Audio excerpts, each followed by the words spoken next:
He was going to be our third roommate. He helped out with the rent. Then he helped himself to your girlfriend. Correct. Hey, try not to hold each other's hands. Let's do the coochie-coochie someplace else. Jalil is suing his former roommates, Katie Calderon and Amante Nepomuceno, for rent and the cost of 2 cats. Court come to order. All rise. Have a seat, everyone. Kevin approaches Judge Judy. Case 2170, Jalil versus Calderon Nepomuceno. Thank you. You're welcome. Oh, my goodness. Judy turns to Katie. Calderon, Hello. what's your first name? Amante. Amante. Yeah. Good. It's much easier than your last name for me to pronounce. Mr. Jalil, this roughly is what the case is about. You and Miss Calderon were in a relationship for a period of time. You decided to take an apartment. You were both on the lease. So far, correct? Correct. Your arrangement with Miss Calderon, which seems to be consistent in both your complaint and your answer, is that you had a much better paying job. She was going to provide the food and some other stuff for the house, and you were going to be covering the rent when you lived together, which you did. Correct. There came a time when Armante, who was a friend of yours, came to live with you. According to you, he was going to help out with the rent. Correct. He came, he lived with you, he helped out with the rent for maybe a period of time, and then he helped himself to your girlfriend. Correct. Now they're a couple. When you were no longer a couple with Miss Calderon, she stayed in the apartment for a period of time, but then they both left. Correct. And you're suing both of them for rent and for the return of 2 cats that they took when they left. You claim the cats are yours. That's correct. That's what the case is about. And some cat expenses in the event that I let them keep the cat. Cats, 2 cats. So when did you and Miss Calderon sign a lease together? We signed the lease together at the end of July with the landlord present. July of 2022? July of 2021. Correct. And it was for a year? Correct. And you had a job working for whom, sir? I worked for a company called Steris. What do they do? They provide medical equipment to hospitals all over the world. How long have you been working for them? I'm going to have 8 years under my belt this year. And when you moved into the apartment in July of 2021, what kind of work was Miss Calderon doing? At the time, she was working at I want to say an animal hotel. It was a pet daycare boarding facility. Okay. Were you an hourly employee? I was an hourly employee. And I am correct that when you moved in July, your arrangement was that you were going to pay the rent. That was... The arrangement. Correct. When did Armante come to live with you? About August to... That's Right. correct. Shh. He... Just... Judy glares at Katie. Amante was going to be our third roommate. You mean 1, 2, 3? Correct. Well, you're not roommates, really. You and the defendant, Miss Calderon, were not roommates. You shared a room. We shared a room and Armante was going to live where? in another room. And what was your arrangement with Armante with regard to paying rent? We would split the rent 3 ways. Is that correct? Yes. And how much was your share of the rent? I would say approximately 927. How long did you live there? I was there when they signed the lease. I watched it all happen when they signed the lease. I came in, they signed Okay. everything. Well, you didn't sign the lease, I did not. but you were there from the beginning? Yes. And it was your agreement with the plaintiff that you would pay 1/3 of the rent? Yes. Great. We asked the landlord Okay, to. so, hey, try not to hold each other's hands. Let's do the coochie-coochie someplace else. So you agreed with the plaintiff that despite the fact that you were not on the lease, you were going to assume the responsibility of 1/3 of the rent, $927. Yes. So you moved in July, August, September, October, November, December, January, February, March. You left in April? Yeah. So you were there for 9 months. Yes. Did you pay rent for the 9 months? Yes, ma'am. Is that correct? He paid rent for about the 7.5 months. Okay. And then you left. Yes. Why did you leave? I decided to leave because he decided to go to another place he was offered. So What do you I mean he could- decided to go to another place He that was... got a place from his grandparents in another city. So I couldn't hold down the rent with her, so I decided to leave to save money and go back to my parents' house. Now, Mr. Jalil, you see, you don't make up a story like that, like he just told me. A lot of that has the ring of truth to it. Where are you living now? My grandparents' house in an in-law unit So when did you tell them that you were going to a different place? in March. When did you leave? I left in July. Did you let him know that you were staying until the end of the lease? I What? What? I discussed with them that I would be leaving, but I would stick around to help them find either a different location or even suggesting that we all went back to our respected families just to, call it. Mr. Jalil, this isn't working for you. I have to tell you something, sir. This case is not working for you at all. And it's only because Mr. Amante is very direct with me that you're suing them for $10,000. Where does that come from in your mind? Your agreement with her was you were going to pay the rent. You were never out of pocket. Your agreement was you were going to pay the rent. He paid his rent when he was there. He paid his 1/3. You then told them you were leaving. That's a whole different story than what you wrote in your complaint, Mr. Giulio. Do you understand?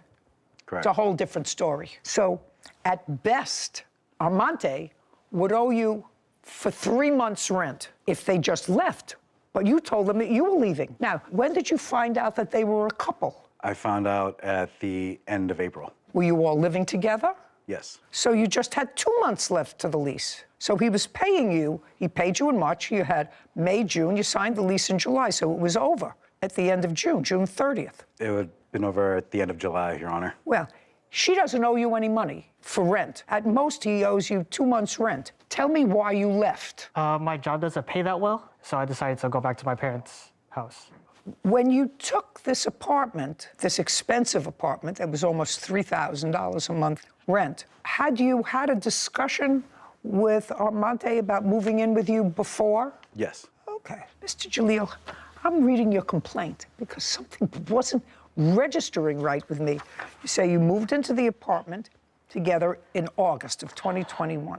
Then you go through a whole bunch of stuff about a cat and then another adopted cat. You said in October we adopted a second cat.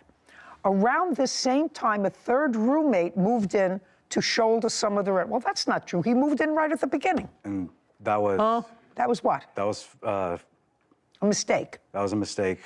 Okay. But Armante acknowledges that he agreed right at the beginning. He volunteered the fact that he was there at the lease signing because it was agreed at the lease signing that he was going to pay a third of the rent. So, sir, you owe him rent as long as you show me that you've paid the rent. You moved out in July, Yes. and you paid your rent through July, or were you evicted? No, I paid my rent in July. Through July? Yes. Okay. 1854. Armante, you owe him $1,854. That's for 2 months' rent. Got it? Okay. I'm not subtracting anything because you stole his girlfriend. That's fair. Caption. Coming up. What were you requesting when you filed your small claims case? Either the return of both cats or $5,000. That's not happening for you, Mr. Jalil. And later today, There were restrictions put on the space. No. You have to pay attention, Okay. sir, because what I'm suggesting is really in your favor. Oh, okay. Let me. Okay.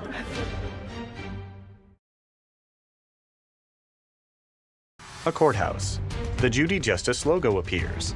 In the courtroom, Kamar, Katie, and Amante. Kamar Jalil claims his former roommates, Katie Calderon and Amante Nepomuceno, are wrongfully keeping his cats and owe him rent money. Now let's deal with the issue with the cats. She doesn't owe you any rent. That was not your agreement with her. You moved out in July. August, September, October, November, December. 5 months ago, she's had both cats, right? Correct. She says they're her cats. When did you first file a small claims case? September of 2022. What were you requesting when you filed your small claims case? Be careful. I was requesting either the return of both cats or $5,000, which was the accumulated expense of not just the cats, but also the expenses of her dogs as well. So any animal expenses for Okay. the time. That's not happening for you, Mr. Jalil. When the cats were either registered or went to the vet, whose name is on the sheet as owner? I believe it was Miss Calderon. Is that correct? That's correct. And she owns the cats, and she's had them for the last 5 months. I suggest that you go and adopt 2 more if you want some more cats. You understand? Yes. You were living together as a couple. However, your friend Armante has to pay you for the couple of months' rent that he didn't, because he says, not you, he volunteered that was your agreement from the very beginning. So he owes you $1,854. We're finished. Thank you very much. This court is adjourned. I think he's just kind of butthurt that I moved on. At least now I can put everything behind me and say that I did try. I didn't think it would escalate this far. All you can do in a situation like this is just you learn from it and you move on. The heart wants what the heart wants. This is what it is. It's life. Judy. I find fascinating, Sarah, that people will write and or be assisted in writing a complaint and an answer, but they read it over. This man is an intelligent man. He has a serious job for 8 years. First of all, he was suing for $10,000. Come up with that money. $5,000 for the cat's expenses, ridiculous. But his complaint had really nothing to, even the timeline. As your clerk, I know that is a pet peeve of yours when I don't understand they it. don't You know, match up. if you're going to tell a lie, At least tell a consistent lie. right. I think the right thing happened. I think the defendant friend admitted himself that he owed the Well- rent, and that was great, even though he probably should have just kept his mouth Zipped it shut. But, and not said, I was there when the lease was signed. This was always our agreement. Yeah. I was going to be the but third he was roommate. honest, which we always appreciate. And so I think the right You thing know, so happened. I think he needs to, like you say, put a period, move on. move on. Anyway, all happy. And they look happy. They couldn't keep their hands Oh, off each other. Case number 2172, Foster Gardner versus Menzel. All parties, please come forward. Jamar Foster and Sean Garner are suing record producer Livin Manziel for event costs after Livin canceled their Halloween party. Who's Mr. Garner? Mr. Foster. Right here. Are you going to be speaking? You're standing in the speaking spot. Yes, ma'am. Okay, great. According to what I read, the defendant rents a music studio. Is that correct? I rent a facility in which I own a music studio. You rent in someone else's building. Yes. And you're recording people. During the course of your business, you decided to enter into an agreement with the defendant to use that recording studio, which she rents from that space, which she rents from a landlord. May I correct you, please, Your Honor? Yes. She actually is a facility that has multiple units in it. She runs a studio, and then there's other event space inside of that same facility. Okay, give me an idea of how large the space is. I believe we were quoted something like 5,800 square feet. And so you have a music studio, and around it is other open space. Yes, You decided to go into some sort of a business with her. You wanted to run events, yes, ma'am. social events, nothing to do with the music studio. Absolutely not. Is that correct? Yes, And according to you, you gave her $6,000, yes, ma'am. sort of front money, to start using that space. Yes, ma'am. Subsequent to giving her the money, according to you, there were restrictions put on the space, on the number of people you could have, the kind of parties you could have, et cetera. No, absolutely. I apologize. Well, you have to pay attention, Okay. sir, because what I'm suggesting is really in your favor. Oh, okay, let me, okay, So, is really in your favor, so you have to think. okay. Subsequent to giving her, that means after giving her the money, restrictions were put on the kinds of events and the number of people you could have in the space. Is that true or not true? That is absolutely true. No, that's not. I'll get to you in a second. Okay. And you want your $6,000 back. Yes, ma'am. In That's what it's addition to- about. The defendant does not deny that you gave her $6,000. And then I'm going to hear what her defense is. So I want you to tell me when, for the first time, did you have a discussion with the defendant about going into this business venture where you would front the money and whatever events you would have there, you would reap the benefit, the financial benefit from that. When did you have that discussion with her? Okay, so we met Livin at the end of August of 2022. We actually signed the agreement pretty fast. We signed the contract agreement on September 1st. May I see the agreement? Yes, ma'am. There was no agreement signed, so I don't know how it could be signed. She keeps arguing that. Just a second. Could you be quiet? Yes, ma'am. Jamar hands the document to Kevin, who brings it to Judy. She reviews it. So in your hands, Shh. What's that's the studio that she runs? Sarah? You have to sort of explain it because I don't see signatures. You know, I'm used to looking at contracts where people sign things, but I know you can sign things by DocuSign now. Your signature isn't on here. Yes, ma'am. And That looks like a signature from a DocuSign or some sort of online. okay, is that you? This was a proposal that I did. I do not even own it yet as a DBA. Just a second. It's getting better. Don't say anything. This is your proposal. Now I'm going to read it. Okay. And your masterpiece management. Yes, ma'am. Okay, well, so this is sort of easy. You prepared this proposal. Speak. Yes, after. Just a second. Okay. You Yes, ma'am. prepared this proposal. Yes, ma'am. And as a result of this proposal, you received and deposited $6,000. Yes. Yes, well, then you have a binding contract, okay? Okay. So that's what I'm telling you. You have a binding contract.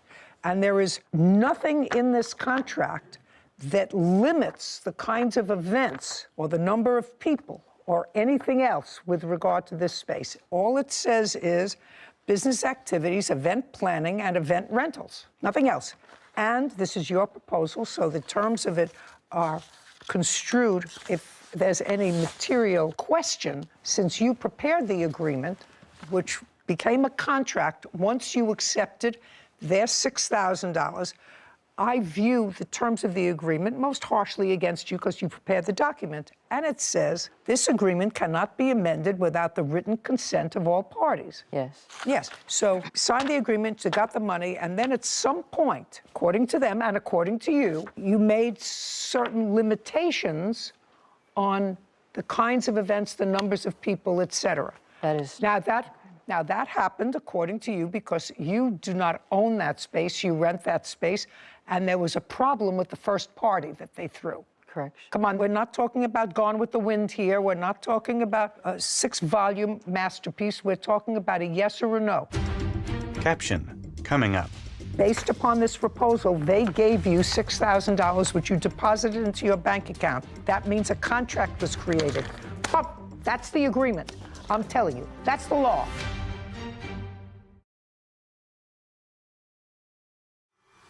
A courthouse. The Judy Justice logo appears. In the courtroom, Jamar, Sean, and Livin. Jamar Foster and Sean Garner claim record producer Livin Manziel broke their agreement by canceling their event. Livin is countersuing for the costs of a recording session. Okay, there was a party that got out of hand. Yes, ma'am. Okay, and after that party that got out of hand, too many people or whatever it was, your landlord complained. Yes. Okay, and it was after that that you told your 2 partners that We are not partners. Yeah, according to this, you are. We didn't finalize the agreement. This is a finalized agreement, madam. I just said to you, I want you to pay attention. This is your proposal.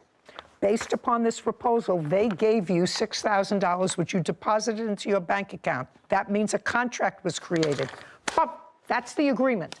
I'm telling you, that's the law. Okay. You prepared the proposal, you signed it, they said, okay, and they fulfilled their part of the agreement by giving you $6,000, which you accepted. Got it? Got it?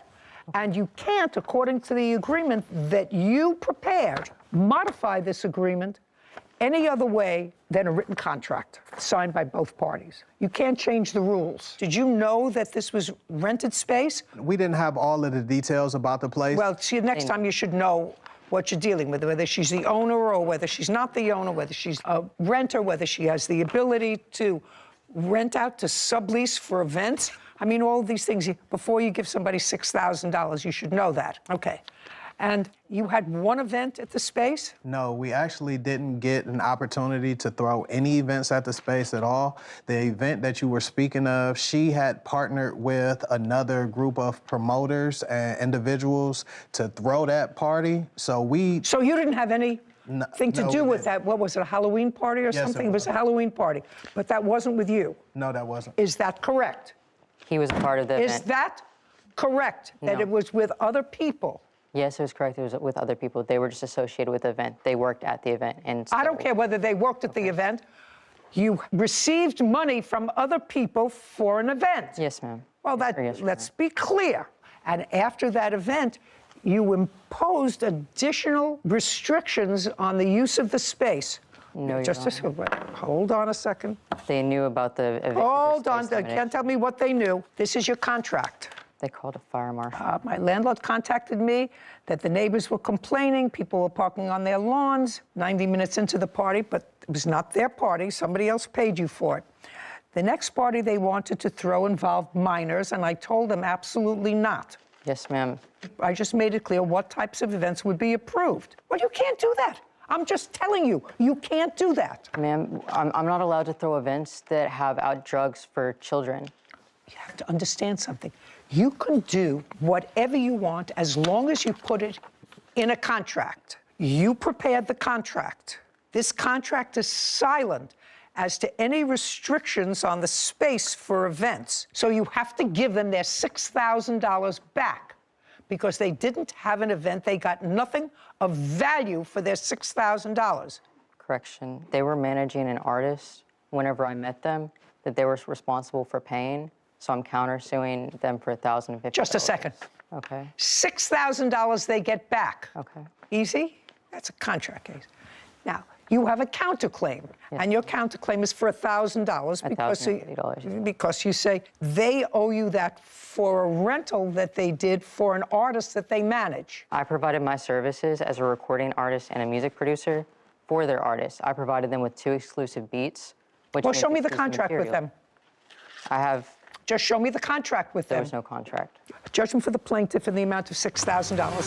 Counterclaims dismissed. We're done. Thank you very Court much. is adjourned. I was just trying to have a proposal, not a finalized agreement. Well, I appreciate us getting some type of justice out of the situation. They came in wanting to do multiple things, and I was excited for my small business. We tried as much as we could to help out and make sure that we increase the revenue streams inside of that business. They're actually going to be hosting hookahs with children at your event in your space. I'm not comfortable with that. To ever associate us with any type of drug use or abuse, especially involving children, that was just an inaccurate claim. I think it's better just to part ways. Move over to bigger and better things. Sarah. I was going to tell you I had the invitation, per se, for the event for Halloween that they had put together. So they put a lot of time and effort into planning the party. It seemed very legitimate. There was notes about security. There was notes about no alcohol, food and drink will be provided. So I could tell that they had put in a lot of effort to hosting this event.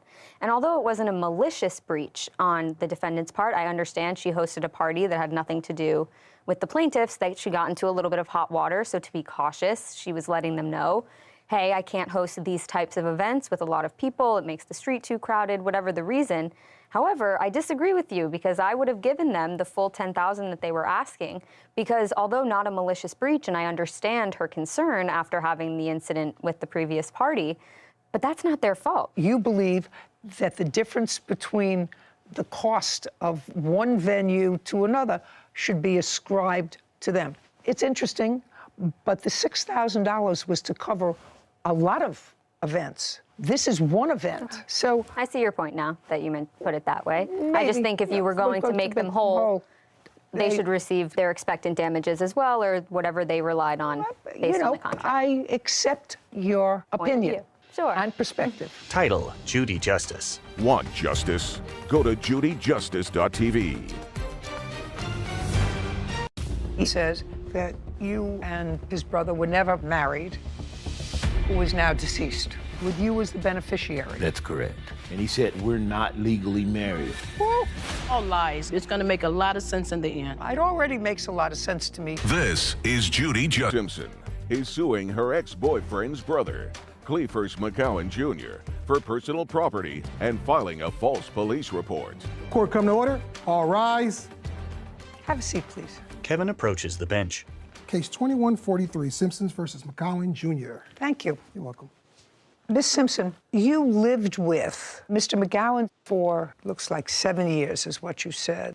Yes, ma'am. It was off and on. What do you mean off and on? Well, I had another residence as well. Okay. And it's going to get more complicated, I see, than less complicated. You lived off and on according to you, with the defendant's brother, who is now deceased. Yes. It is your claim at one point in your papers that you and the defendant's brother were married. Yes, ma'am. He passed away. Yes, ma'am. And it is your claim that the defendant owes you money. He was the executor of the estate, and he owes you money for property that he took from the house and for filing a false police report against you, I assume indicating that you took things from the house. Yes, ma'am. Okay. Mr. McGowan says that you and his brother were never married, while he indicates in his papers there might have been some sort of ceremony of marriage. Yes.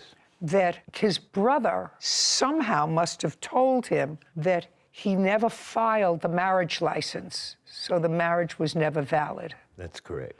Is that correct? That's correct. Okay. Well, let's go to that for a moment.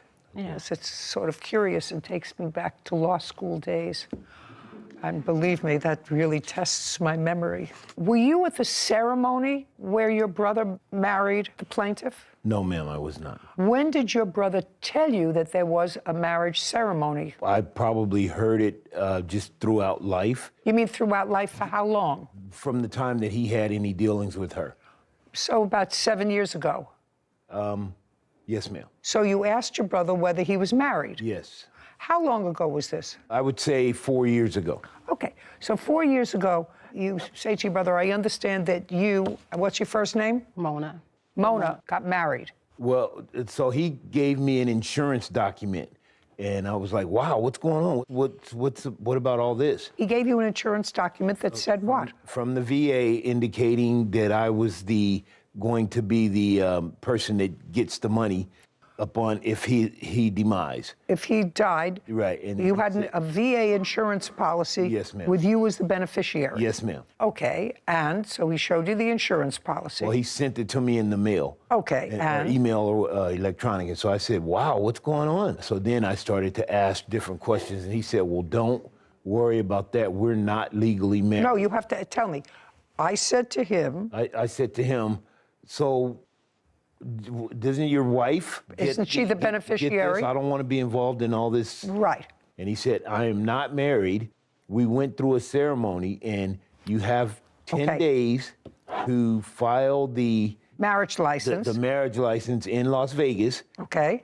To solidify the marriage. And then he said, I never filed it. We are not married. May I? Just a second. Did your brother tell you that he had ever told Ms. Simpson that he never filed the marriage license? No, we never had that conversation. Okay, well, because you say in your answer, sir, that my brother was too smart for that, he never mailed in the license. Well, he told me because there was a problem between these two. And so we talked about that, and he said, no, I'm not married to her. And he said, you have to file the document, and I never filed the document, and I have a copy of that right here. Ms. Simpson, yes, ma'am. Tell me when this ceremony took place in Las Vegas. April 2013. Did you travel there with Mr. McGowan? Yes, ma'am. We moved to Vegas together. Who was at the ceremony? It was no ceremony. What happened was I don't know what this is. What happened was we went to the Justice of the Peace, and the 10 days is not accurate. No, don't. Don't apologize. Don't tell me. We had 1 year to go to like a pastor or minister or something like that because we just went to the Justice of the Peace in Vegas. They give you a year to do it, whereas it's, I guess, what I think the term is officiant or something. Officiant has to do it so you can become married permanently. So you knew that you were not legally married? Well, it was legal, but it would be official if you don't do another step within a year. And I understand that, but you never did the other step. We didn't, only because he was sick, ma'am. I don't care what the reason was. I don't care if he was watching Yellowstone or because it doesn't matter why. I respect that. What? You can get hooked on that. No, yeah.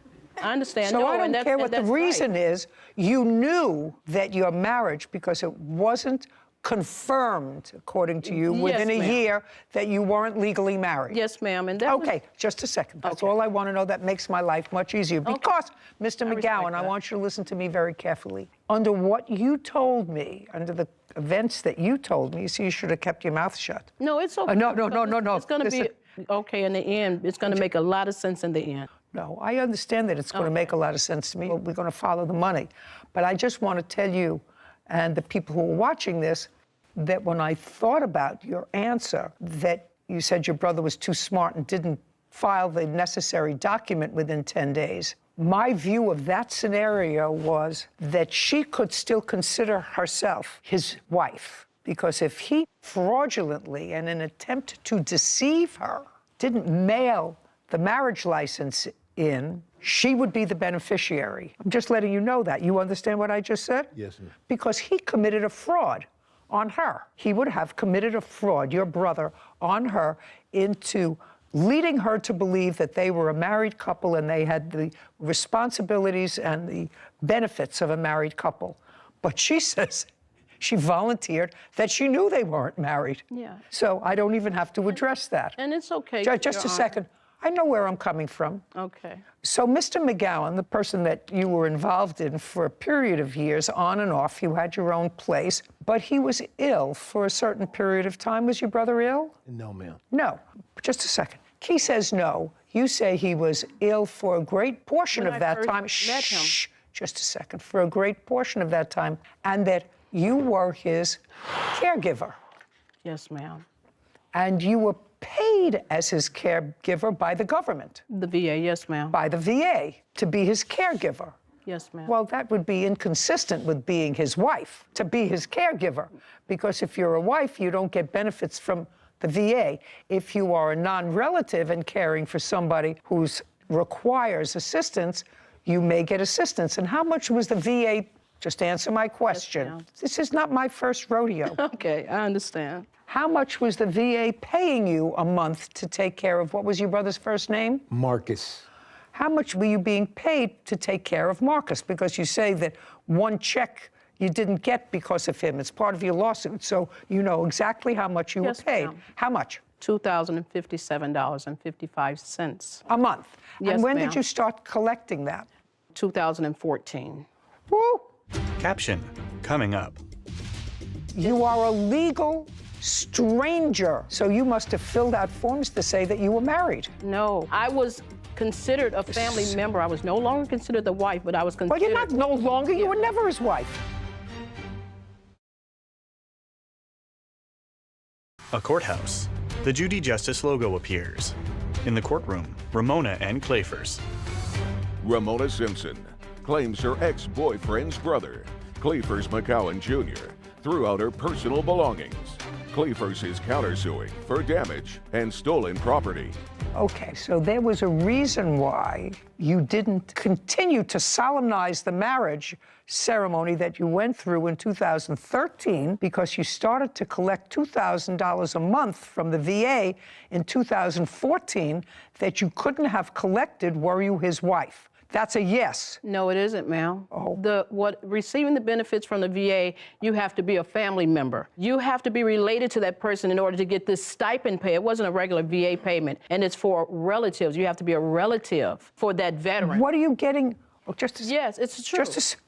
Check that, Full Sarah. of stipend pay for the VA, because we're both disabled veterans. It's not like I just had to do this. I loved him, and I care for him, and he was sick the day I met him. Just a minute, you both disabled veterans? Well, my disability was not as crucial as his was. How much do you collect? I very minimum, because Which I asked a 30%. question. That's a very minimum. Yes. It's not a number. Yes, it's $300 and some change.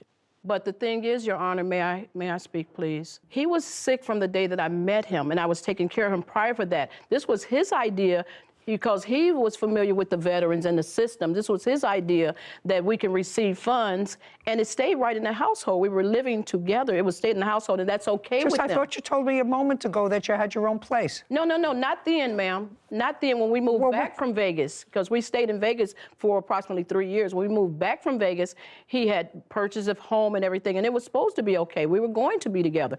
But he started living another alternate life, which he was very familiar with, because he's introduced him to so many people. I don't even care about that. I still continue to take care of Marcus. It was no longer a romantic situation. Now you still continue. You had your own place. I live both places. because he needed me more there than he did when we was living together. What kind of alternative lifestyle was he doing that he needed you there part-time? He was seeing other people and he was stuff like seeing that. women. Pardon me? He was seeing other women. He was seeing other people, yes, ma'am. Okay, so he was seeing other people. So, but you, let me finish. Yes, ma'am. But you continued to receive the $2,057. You knew you weren't married. That money was coming directly to you. It wasn't coming to him. Well, it was coming to you. At what address? He was giving me a portion from his bank account, and then when we discontinued everything, there was nothing physical. Then I was receiving my full allotment at that point, but I was still taking care of him, taking him to the VA, taking him to the hospital. Wait just a second. I don't care. Don't go like this and like this. He's a legal stranger to you, and you're getting $2,000 a month to take him to the VA. Ma'am, he was not a legal stranger. He was a legal stranger to you. Legal. He was not your mother, father, brother, sister, or husband. Ma'am, he was a dear friend of me. He continued to be a friend, honestly. Well, and he knows that. We went to several places together. I'm setting up for myself what is the actuality of the situation. Now, I understand that I was really not prepared for this scenario. I was prepared for somebody, quite frankly, Miss Simpson, who had been defrauded by his deceased brother into believing they were married. She took care of him when he was sick.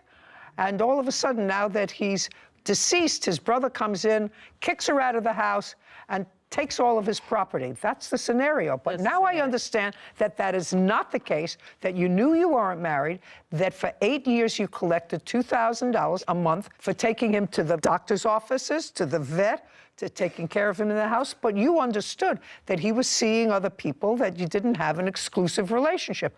Now I understand it.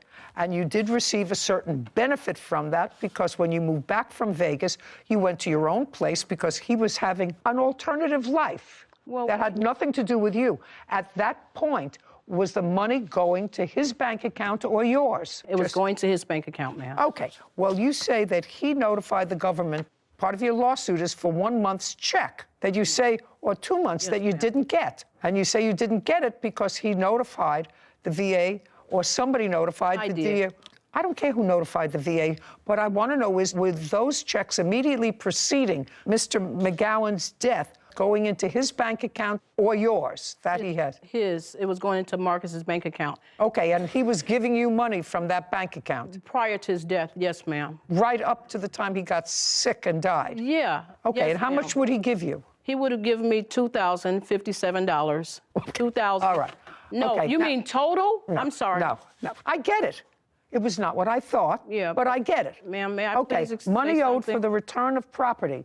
What property? The property, which is my funds. I have jewelry that was missing and clothing that I never received because he kicked out his niece and boarded up the house. Just a second. Was your brother taken to the hospital? Yes, ma'am. On what date? 28th of August, 2021. Okay. He was nowhere to be found. Just what? He wasn't around. Just a second. I did that. Just a second. Did you take him to the hospital? I had his daughter to call an ambulance. I got to Marcus's house and I followed him to the hospital. Yes, ma'am. Hey, well, you want to just answer my question? I actually understand the whole scenario. You understand that I do understand the money part. I get it. So when you say his daughter called the ambulance and you got over there from your house? Yes, ma'am. Okay, and who do you live with there? My daughter and my son. And in whose name is the lease? My daughters, my son, and myself. So all three are on the lease? Yes, ma'am. And how long have you had a lease at that address? 2017. Okay, so we're talking about 5 years that you've had an alternative address. You have an answer for me? There is a Veterans Affairs program of comprehensive assistance for family caregivers. It says $2,800 a month, but based on a fee schedule that can change. So the 2057 fits within the range. And does it define family members? It doesn't define the family caregiver, only that the VA may appoint someone who's part of the primary family caregivers to the veteran, but it doesn't identify who qualifies as a family caregiver. As a family caregiver. And that's the act that you were under. But you were not a member of his family. Yes, ma'am. You were not a member of his family. Well, it Not goes a well. further than that. Not a Well, well. This is not a well. You're living with your daughter, your son, on a lease since 2017. You know he's got an alternative lifestyle that has absolutely nothing to do with you. He was giving you the $2,000 a month. I don't know why. I don't even have to get into Right, that. ma'am, But it's you up were to not that individual, But you ma'am. were not a family member. If this is for It family, does go to the veteran to then give the family caregiver, though. okay, but you are a legal stranger to him. So you must have filled out forms to say that you were married. no, it's up to that. It's up to that individual, the veteran, and I know how the procedure goes. It's up to that individual. I was considered a family member. I was no longer considered the wife, but I was considered. Well, you're not no longer. You were never his wife. So if he filled out a I'm form and okay he with that, ma'am, because I could have Okay, so went he had the further. right. You were never his wife. He had the right to board up the house, whichever it is, and you weren't living there for 5 years. You had a place. So if you had clothes there and your jewelry, what were your clothes and your jewelry there? If he was Because fooling around with other women, why would you leave your clothes and your jewelry in the house? Okay, ma'am. The thing is, no one has came to the home as another woman in that home. I was always there. He has no proof or evidence that I was not there. So basically, I had their clothes there because I stayed there. I lived there. Forget it. You were more than compensated with $2,000 a month. What's next? Caption coming up. I don't believe that you leave any valuable jewelry at his house. I was there most of the time, honestly. You don't need valuable jewelry if you're taking care of a sick person. A courthouse. The Judy Justice logo appears. In the courtroom, Ramona and Clayfors. Ramona Simpson is accusing defendant Cleefers McCowan Jr. of throwing out her personal belongings. Okay. Do you have any of her property? No, no, ma'am. Did you dispose of any of her property? I didn't. She had no property Just there. a second. I don't believe she had any property there either. Anything of value. And I did. Okay. Can I? Excuse me. I did find what the VA considers a caregiver. So if you're a spouse, son, daughter, parent, step-family member, or extended family member of a veteran, or if you live full-time with them, or if you're willing to live full-time with them if they designate you as the family caregiver. So technically, If you're willing the to end- live with the veteran full-time, you could be qualified as a family caregiver, but it's up to the veteran to declare their own family caregiver, if you live there full time. Yeah. Yeah. But she stated if you were willing to, and I was always willing to. Okay. And because Good. I don't feel as if you were shortchanged, madam, at all. And I don't believe that you had anything of value in the house. So your case is dismissed. Now we're going to get to the second part of your claim. You say she took property from the house? Yes, ma'am. What property? She took jewelry, guns. What jewelry? Chains, rings, cufflinks. Show me. Entire. Show me. How am I going to figure that out? You have photographs of things? Yes, I have some photographs here. This is so sad.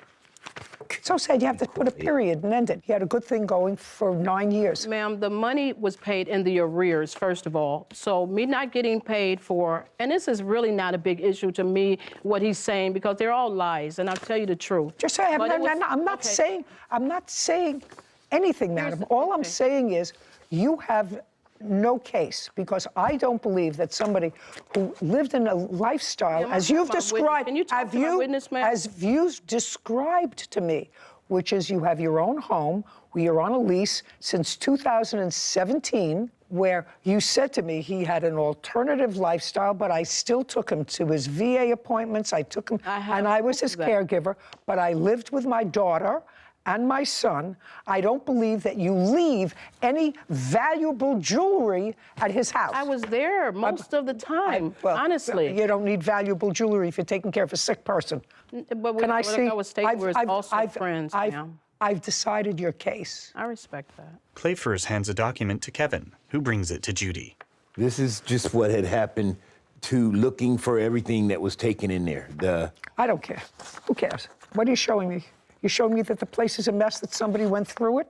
I'm showing you I don't what. care. Okay. I don't care. Prior to his death, when had you seen your brother last? I had seen him about 5 days prior to that. You live close by? I was living in San Diego at the time, and he lived in Highland, which is it's 79 miles up the 15 freeway. Okay, so 5 days prior to the 5 days prior that you saw your brother, when had you seen him before?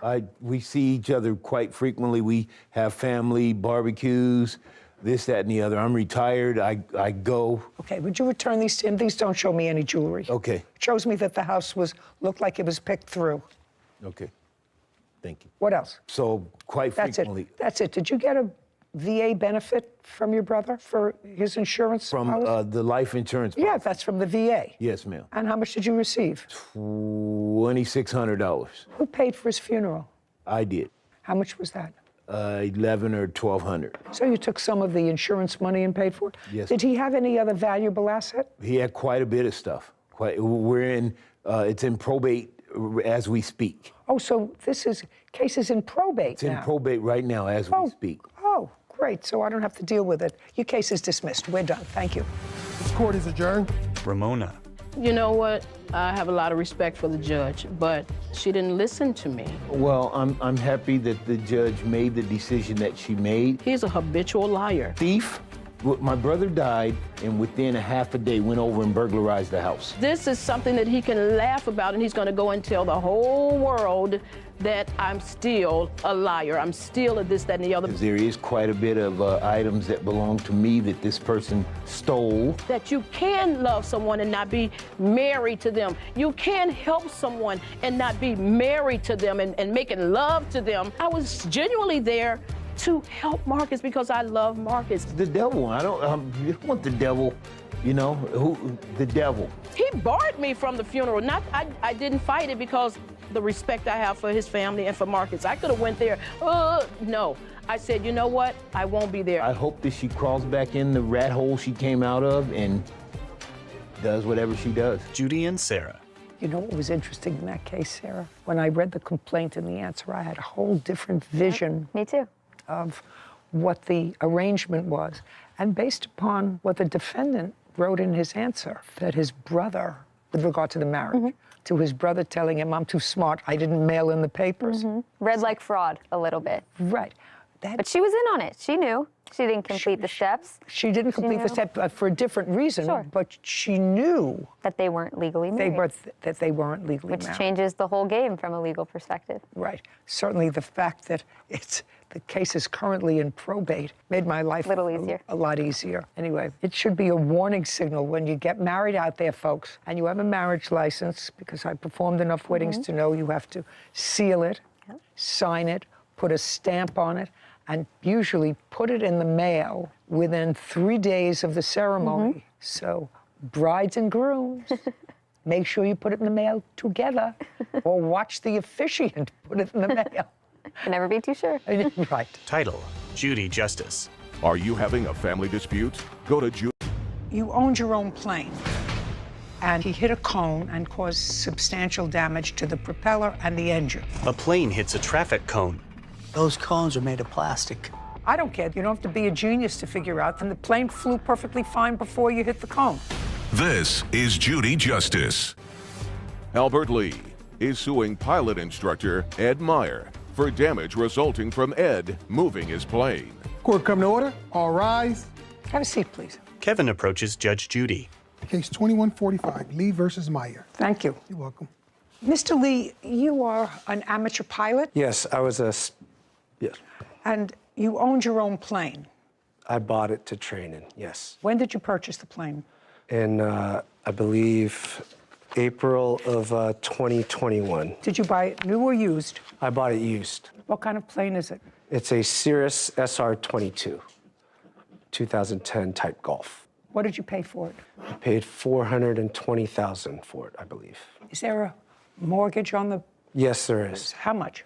It's $2,204 per month. You paid $425,000 for the plane? Yeah, I put a down payment on it. The outstanding balance is $347,000. The payment per month is $2,022. I don't need the payment per month. I just wanted to know what you paid for it and how much you put into the plane. Yes. The defendant is a pilot, licensed pilot, and he was giving you some training on the plane. Certified flight instructor, yes. It is your claim that at some point, you'll tell me when, that the defendant was operating the plane by himself. You weren't there, and he was moving it from one part of the FBO to another part, and he hit a cone and caused substantial damage to the propeller and the engine. And while you had your insurance did cover some of it, according to you, it did not cover all of the expenses, and you want Mr. Meyer to be responsible for that. So it's a simple question. Mr. Meyer, do you remember the date that you were operating the plane when Mr. Lee was not there?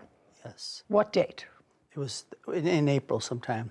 April of 2022? Correct. Do you remember the date, Mr. Lee? Yes. What date? It's April 22nd. Would that sound right? Yes. Okay. And from what I read in the papers, Mr. Meyer had in fact taken you out, but then the weather got bad. You decided that you would make your way home and that he would get the plane home when the weather was better. Correct. And that was on or about April 22nd. I flew home on a commercial flight the day before on April 21st. And you stayed with the plane. Yes. Now, would you agree, Mr. Meyer, that if in fact you hit an object with the plane, it would be your responsibility? Yes. Because it would mean that there was some sort of negligence involved. Right. And then there would be the issue of damages. Mr. Lee, you were not present when this incident happened. I was not. Not present. I was not present. I was able. No, you were not present. I was not present. That's the answer. Was this witness present?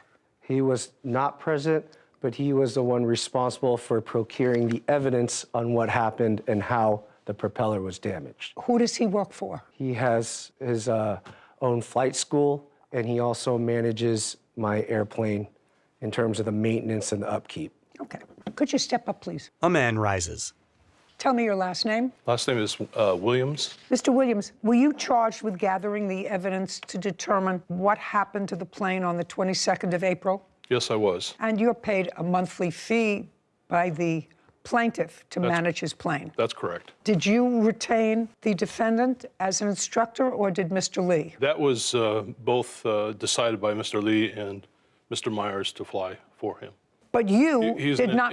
independent contractor. At that. You did not have anything to do with, as the manager of the plane, you didn't have anything to do with selecting Mr. Meyer. I did select Mr. Meyer to fly with Albert. You did? Yes. Okay. Because were you the one who introduced him to Mr. Meyer? That's correct. When, Mr. Lee, did you start to work with Mr. Meyer? It was probably a prior flight where we flew to San Francisco for a business meeting I had. After that, I believe it was... In what month? Roughly about the same month. In April? Yeah, in so April. So you didn't maybe. know him for a long time? No, not very long. I'm going to get back to you in a minute, Mr. Williams. Prior to the defendant, had anybody else been an instructor for you? Yes. Clinton was my primary instructor, but I flew with some other instructors as well. But it wasn't until the month that this incident occurred that you had been connected with the defendant? Correct. Okay. Now, sir, how were you advised that the plane that you managed was in an accident? I received a phone call from Ed saying that there was a problem. From whom? From Mr. Myers, that there was a problem with the aircraft after he taxied and did the run-up and returned the aircraft back to Signature in Las Vegas. We notified and contacted a serious... Did you ask, what you would usually ask is what happened? Yeah, what happened? Just a second, and what did he say to you? He said that he was having instrument problems with the aircraft and he wasn't able to take off, so he returned the aircraft. At that point in time, I contacted a service center. I had 2 technicians go out and look at the aircraft, see what was wrong. At the time, the technicians found that they... Don't tell me what they found. Okay. You can't tell me what they found. It's hearsay. They send me pictures of the damage of the propeller. May I see the photographs? Clint hands a tablet to Kevin, who brings it to Judy. She reviews a photo of a damaged propeller on it. Okay, so that's a fresh damage. Correct. Can I scroll this? Yes, you may. Or it's just one? Okay, so you have a picture of that. You have a picture of the cone that has a slice in it. Correct, that's the object he hit. We also have a video showing the plane taxi and hitting the cone at the I'd like to see that as well. Okay. Okay, let's see what we got. As you can see where the... Just one second, Mr. Meyer, is that a fair and accurate representation of where the plane was before you moved it? It should be on the last, on the far left side of that Learjet. Okay. Footage of a small plane running over a traffic cone, then dragging it. Oh. Mr. Meyer, do you see that you went over a cone? It's interesting. I didn't even notice there was a cone. You may not notice it, but you see it now. Yes. Okay. Caption, coming up. Your hitting of the cone caused damage to that plane. I mean, you're not talking about flying a 747. You're talking about a little single-prop plane. Yeah, they like those planes you put together, we used to put together with rubber bands. I wouldn't put my behind in one of those planes for all the money in the world. Whitney grins. A courthouse. The Judy Justice logo appears. In the courtroom, Albert, Clint, and Ed. Albert Lee claims pilot instructor Ed Meyer is responsible for damage after Ed moved Albert's plane. Okay. In all of my years of flying, which is pretty significant, I was an airline pilot too, I've never, ever experienced that in my life. Okay, but you see it now. Yes. It's not an on purpose. It's, you know, that's why they call them accidents. We don't mean for them to happen. Right. We don't mean for them to happen, but you do see that the plane did hit a cone. Right. Okay, and I have photographs of the cone that has a slice in it, and the same kind of slice from one of the propellers. Now, so that's conceded that Mr. Meyer did, in fact, hit the cone, which in all probability caused damage to the plane, caused damage to the propeller. Now, tell me about your insurance. The insurance covered the propeller. They covered the teardown of the engine. When something strikes the propeller, they have to tear apart the engine, make sure the components... Do you have those, that do. paperwork for me? I'd like to see it. Okay, so here is the insurance covered portion, and here is my covered portion that I had to come out of pocket to pick up the plane. Okay. And I can explain both invoices. Albert hands documents to Kevin, who brings them to Judy. She reviews them. And if you flip to the last page, that'll have the total. Insurance covered about 60-something thousand for the propeller and the engine teardown. Okay, so the damaged propeller, Mr. Williams, causes you to have to take apart the engine, fix the engine if there was damage to the engine. Am I correct? That's correct. The FAA requires anytime you strike an object with a propeller, the engine has to be inspected in the component parts. So they Component parts of the engine. Yeah, with the damage, potential damage of the engine. Internal damage that could be caused by striking an object. Okay, the insurance covered how much, sir? Mr. Lee? It's, sorry, it's on the invoice 60, I think it was 63,000, 64,000. It's on the last page. The last page shows a deposit of $63,000. Yes, that's it. The deposit was 40, balance due was 23. Did the insurance company pay the entire 63? This entire $63,000. This is what was submitted to them. Yes. Okay, now I'd like you to take a look at this, Mr. Meyer. No, I'm going to actually ask Mr. Williams to take a look at this document. These are the items, Mr. Williams, that Mr. Lee says were uncovered. I would like you to go through all those items and tell me which of those items relate to the engine and which do not. Okay, is this the total? Carefully, because I'm going to potentially ask you about each individual thing, because there looks to me like some things that bear no relation to an engine. Okay, so most of the items that you see that are airworthiness on the airframe are the items that need to be inspected or replaced from the teardown. So your item 1, item 2, 3, 4, item 5, 6, 7, 8. These are all items that the repair shop goes through the engine and assesses whether it needs. Well, tell me how the brakes would be impacted. I don't think would be impacted by hitting the. Which invoice? And I don't know, but how brakes would be impacted by hitting a nose cone. Brake lining, I don't know what that is. Okay. Yeah, some of these items, Your Honor, such as one of these items, the brake lines, as you pointed out, is probably not part of the. Well, that's what I want you to go through, sir. Okay. Do you understand? I want you to take a marker, a pen, and circle, because I don't know a whole lot about Okay. airplanes, but I know a little bit about airplanes. I know what's routine maintenance and what has to be taken care of because a plane either falls on its nose or falls on its tail, both of which I've experienced. Well, this is a small invoice. This is not your, this is a 12. Mr. Williams, don't ask him. I didn't ask you to have a conference with him. Okay. I asked you to look at that. You're the management company. I want you to strike those items that are not related to this accident and go through them very carefully because... Can I make a comment? Okay. Nope. To you directly. Nope. Okay. Can I ask you something? Can you ask me something? Yeah. Well, they should tell you those cones are made of plastic. I don't care. They're heavy cones. You hit the cone. And the plane flew perfectly fine before you hit the cone. It didn't run after you hit the cone. You don't have to be a genius to figure out the cone caused, your hitting of the cone caused damage to that plane. I mean, you're not talking about flying a 747. You're talking about a little this is a single prop plane. Right. Yeah. They like those planes you used to put together with rubber bands. I wouldn't put my behind in one of those planes for all the money in the world. The only items I can see, Your Honor, are 2 items that may not be related to the accident, items 7 and 8. Okay, may I have that back, please, sir? Clint hands the document to Kevin, who brings it to Judy. And you are familiar with planes, sir, is that correct? Yes. Okay. So what you're saying is item... The circled item. 7 and 8. Correct. So we have... There's a couple of invoices. We have right and left main gear, but which is 143 plus 270 plus 66. What about item 9? Pitch, trim, jab, nut, loose. What is that? Probably what they do during the inspection and the tear down, they go through the aircraft itself, make sure it's airworthy. So they probably caught another item or 2. You can probably put that on item that's wasn't part of the accident. The big ticket items, adding up all of these items, Mr. Meyer, that probably have no relation to the accident which you caused. Correct. Still bring the total amount to more than this court's jurisdictional limit.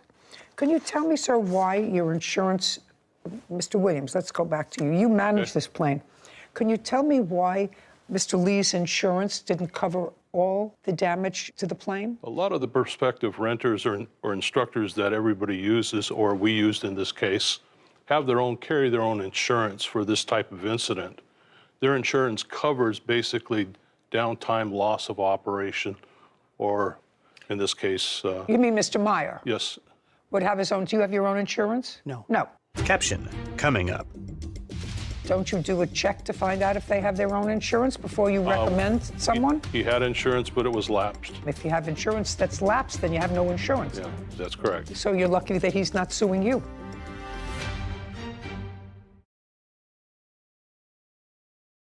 A courthouse. The Judy Justice logo appears. In the courtroom, Albert, Clint, and Ed. Albert Lee is accusing pilot instructor Ed Meyer of hitting a cone and damaging his plane. Ed says Albert was already paid by his insurance company. Mr. Williams, you were the one who recommended That's Mr. correct, Meyer. we did. Don't you do a check to find out if they have their own insurance before you recommend someone? He had insurance, but it was lapsed. Well, that he didn't have insurance. I get that all the time. If you have insurance that's lapsed, then you have no insurance. Yeah. As a flight school, our instructors are required to carry the insurance. Okay, but that didn't happen here. That's correct. So you're lucky that he's not suing you because you managed the plane for him. And you recommended him, Mr. Williams, you know.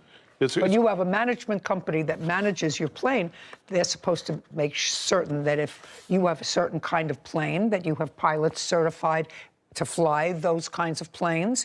And if they give me a list of pilots and those pilots aren't certified to fly the kind of plane that I might have, then it's the fault of the management company. In this case here, the plaintiff and the defendant were working together as far as their payment and the fees they were going to charge. That's okay. They may have been working head to head. I mean, it was Mr. Meyer's fault, but I'm just telling you that Mr. Lee relies on your advice. What business are you in, Mr. Lee?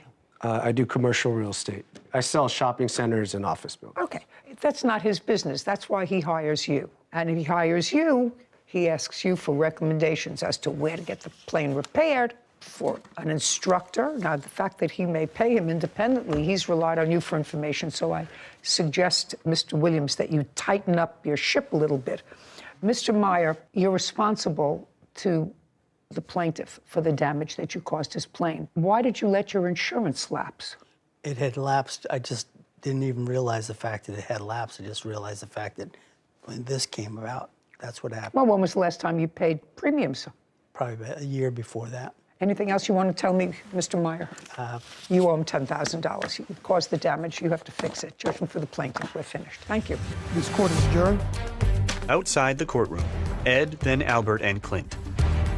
I understand her point, the fact that what she saw. I thought she's very fair. These cones are made out of plastic. It's hard to believe. It sounds like a gunshot when he hit the cone and triggered several warnings. And for him to say he had no idea, it's a little bit hard to believe. They don't have much weight to them. With the loud bang after you hit it, it's quite obvious that you should have stopped and shut down and inspect the damage. There normally is never a cone at the 12 o'clock position. They're at the left side and the right side. They place cones all the way around the aircraft, and it's part of your responsibility as a pilot in command to do a walk around pre-flight, make sure there's no object in front of your aircraft. When I taxied out halfway down, that's when I recognized there was an ICAS message that came on. I finally got it back, and no more student pilots, so won't let any CFIs fly for a while. Judy and Sarah. You know what I thought about in this case, Sarah? That lay people have to look at something, lay people, and while I'm a judge and have certain expertise, I have no expertise in reading slips that show what's been done on a car or an airplane or a train or a boat. But we have common sense. But we have common sense. And your brakes are not part of an engine. You know, you have an engine job, and then you have a brake job, and you have a... I saw where you were going. different kind.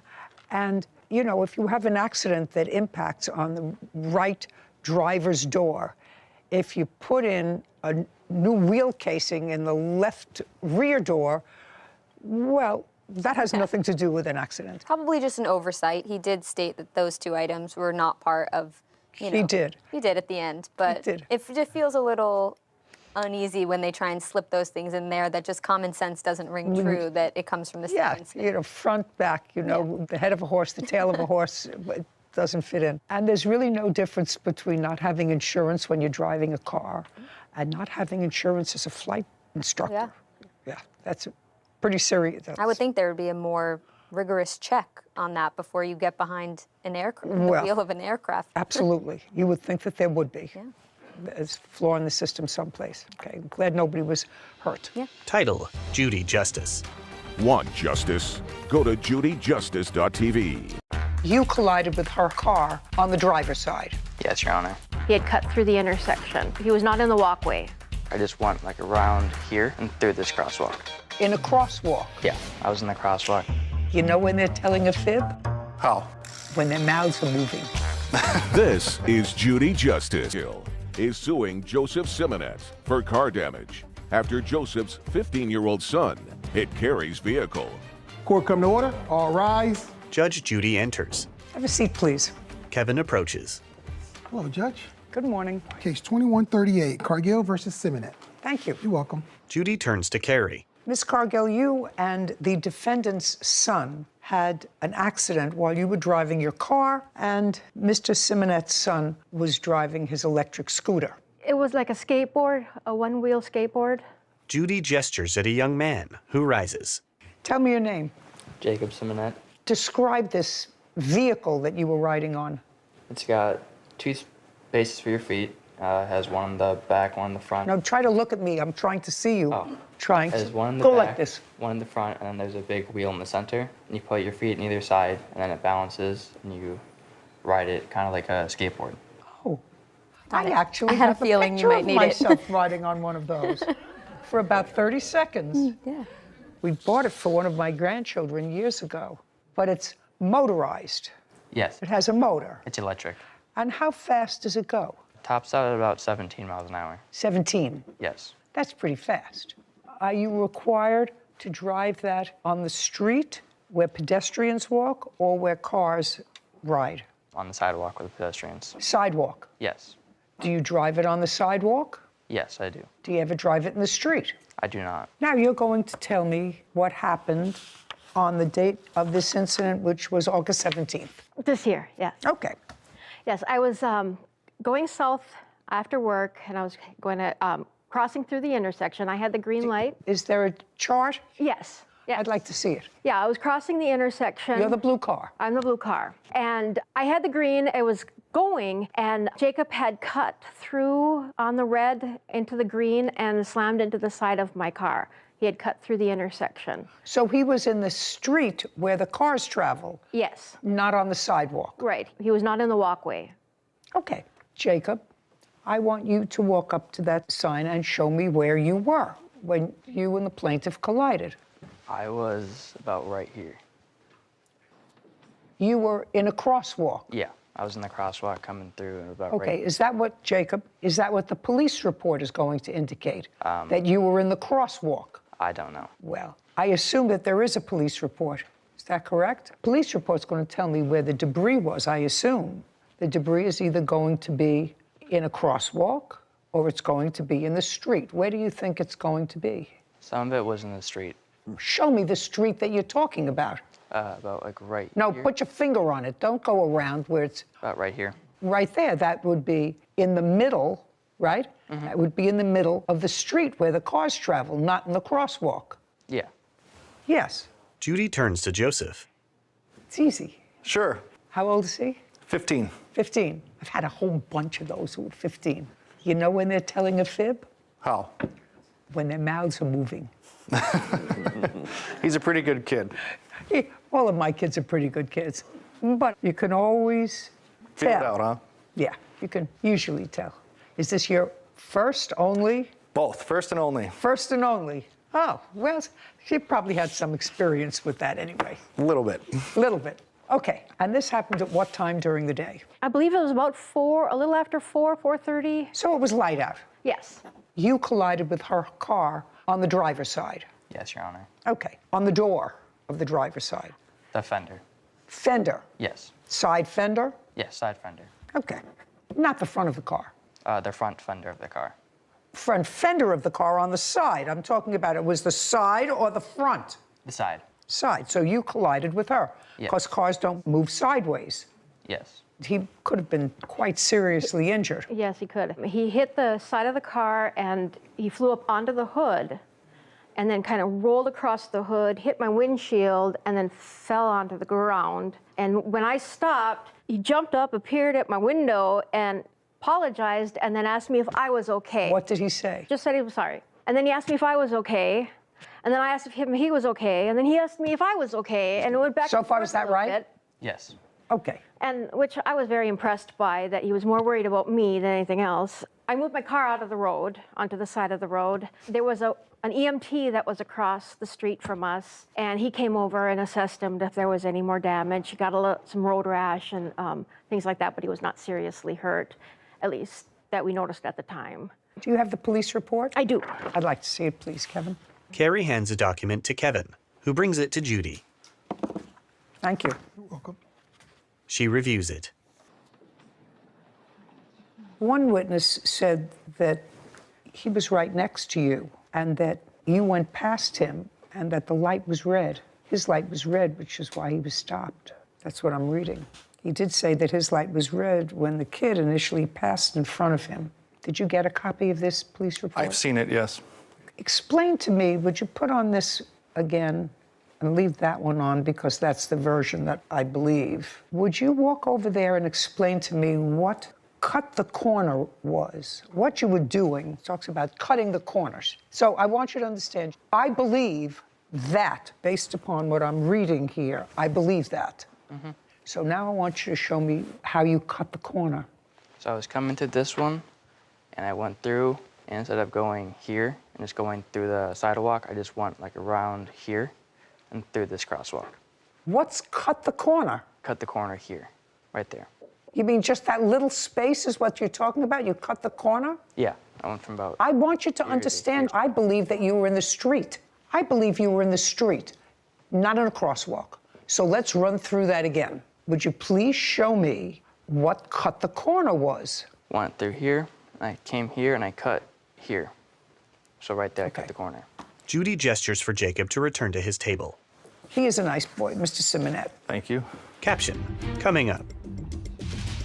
You know what my father told me when he gave me my first car? I think I was 17, but it was like a tank. He said, because if you get in an accident, I want you to be surrounded by 4,000 pounds of steel. And later today, Your claim is that you won a whole bunch of money in some gambling thing. I just want you to tell me how much you won. Before taxes or after? Both.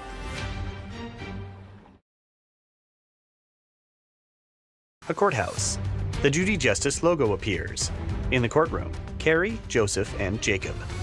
Carrie Cargill claims Joseph Simonet owes for damage after his 15-year-old son hit Carrie's car while riding an electric skateboard. Okay. The police determined that based upon the eyewitness testimony that the pedestrian, Jacob, is at fault and believed to have crossed the intersection before having the right-of-way. The vehicle had the green light. In any event, do you have photographs of your car? Carrie with a photo. This happened in August, and you were called to the scene by your son, is that right? Correct. And you got there, you know that he was a little banged up, but thankfully... He was in okay. an ambulance when I arrived, but shortly after, yes, he did walk out of the ambulance and suffered some injuries, which I have pictures of if you'd like to see them. I'm sure he was banged up. He had bruises from falling off the... From being launched from the vehicle after the collision, correct. Okay. You know, he was really lucky that she wasn't going faster. Correct. Could have been much worse. We were Could have been much thankful for his health and the outcome of the incident. You're right. Okay, can I see an estimate to fix your car, please? A document. Thank you. You're welcome. Judy reviews it. What kind of a car do you have? A 2015 Equinox Chevy? You had full coverage on the car, is that right? Yes. But with a $1,000 deductible. Yes. So if you put this through to your insurance, you have a $1,000 deductible. Yes. Right? Anything else you want to tell me, Jacob? No. Do you still ride one of those things? It's broken. I didn't get a new one, no. It was destroyed in the accident. You know what my father told me when he gave me my first car? I think I was 17. He bought me the oldest, ugliest car, but it was like a tank. All my other friends were getting these nice, cute little cars, and this one was like an old person's tank Cadillac or something. You know, we're talking 50 years ago. And I said, why do I have to have this car? Everybody else has cute cars. He said, because if you get in an accident, I want you to be surrounded by 4,000 pounds of steel. That's pretty much the lesson that I've sent out there. 4,000 pounds of steel. One and only, surrounded by lots of steel. Judgment for the plaintiff in the amount of $1,000. Thank you, we're finished. This court is adjourned. Carrie, then Joseph. Overall, I'm happy. She had some fault due to hitting a pedestrian in a crosswalk. It was surreal, like out of the movies. Your heart stops, and all you can do is look for the car keys and panic and get there as fast as you can. I am so glad that he was okay. I remember just flying through the air, and then I was on the ground, and I got right up. Be very careful. Count your blessings and enjoy every moment that you have, because things could change in an instant. Sarah and Judy. I know these electric scooters and skateboards are very popular, but even before this case, I tried to look up any rules, laws, regulations. There are a few for electric motorbikes and things like that, but far fewer than I would expect for a machine that can go up to 17 miles an hour when you're 15. I think that you're right. I think that since those things have become so popular, there really have to be enforced rules. And parents, and this is a very nice father and son, but I've seen kids weave in and out of cars. It always looked like an accident waiting to happen. Yeah, and this one could have ended in a real tragedy. He was lucky, and his father knew he was lucky. Yeah. Case 2124, McPherson versus Hall. All parties, please step forward. Gerald McPherson is suing his ex-girlfriend, Natasha Hall, for money she received during their relationship. Mr. McPherson. Yes. How old are you, sir? 40. What kind of work do you do? Home care aid? Independent, or do you work for a company? Home care aid agency. For an agency? Yes. How long have you been working for them? About a year now, but I've been doing home care for about 3 years. Prior to working for them the past year, and you're still working for them, is that right? Was there a period of time when you were unemployed? Not more than maybe 3 weeks, but since I know Ms. Hall... No, I don't want to know about Ms. Hall. No, I'm telling you my employments that since I've lived in her residence, I've always worked. I worked at the zoo, Census Bureau. Don't try to think ahead of me. Okay. There was a period of time in 2020, according to you, that you became homeless and were living in a shelter. Yeah, And that was in what month in 2020? In June. So if I can explain the situation. I was living in a house that a slumlord wasn't doing the repairs. So I ended up forcing his hand, him selling the property, and the new landlord and my... Could you look at me when you're talking? I'm sorry. The new landlord and my other ex, they kept the property. I moved out. I went to a shelter because I didn't want nothing to do with her or the... You're talking about her? No, ma'am. Well, then don't keep pointing to her.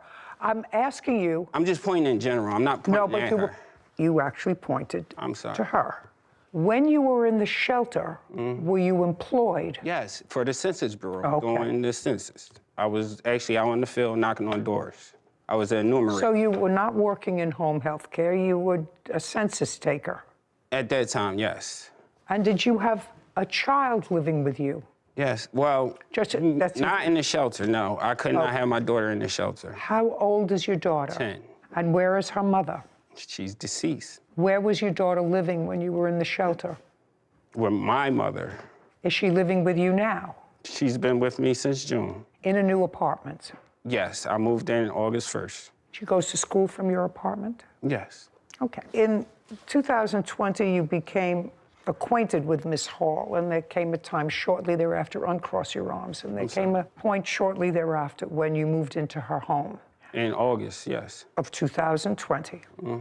And you remained in her home until what month and year? August of 2022. And in what month and year did you regain custody of your daughter? June of 2022. So there was a period of 2 months when you and your daughter lived in Miss Hall's home. You could say that, but... Well, I'm saying that because I just asked you a question about timeline. No, because me and Miss Hall was going through our dispute about this money, my daughter was staying with my grandma. I only brought my daughter there on certain occasions. When I say you regained custody of your daughter, was that a court order? Yes, I have it right here. Just a second. Was the child removed by court order from your custody? It was removed because the house... Don't tell me because. Yes, it was yes. Yes. I have lots of things to do today. Okay, I'm sorry. Child was removed from your custody. Because I didn't have nowhere to live at the time. Was the child removed from your custody before you moved into the shelter? She was removed because I was in the shelter. Did you take her to the shelter? No, I was not allowed to because there's no men. So at that time, female did she go and live with your mother? Of course. Was that by court order? No, it was brought her to your mother? Yes. May I see the court order that involves custody, please? Here you go. I'm not getting an answer. This is the court order, and this is these two forms.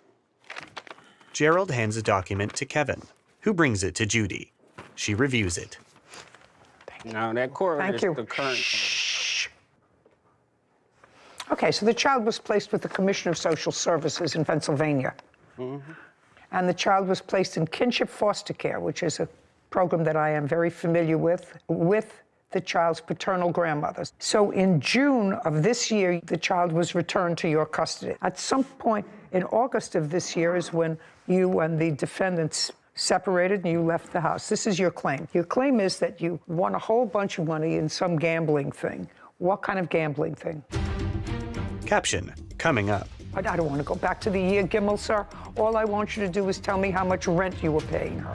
To be honest, I had to... I don't know. I want you to be dishonest with me.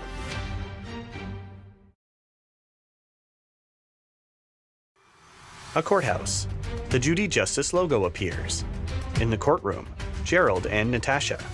Gerald McPherson claims his ex-girlfriend, Natasha Hall, wrongfully spent the money he gave her for rent. Your claim is that you won a whole bunch of money in some gambling thing.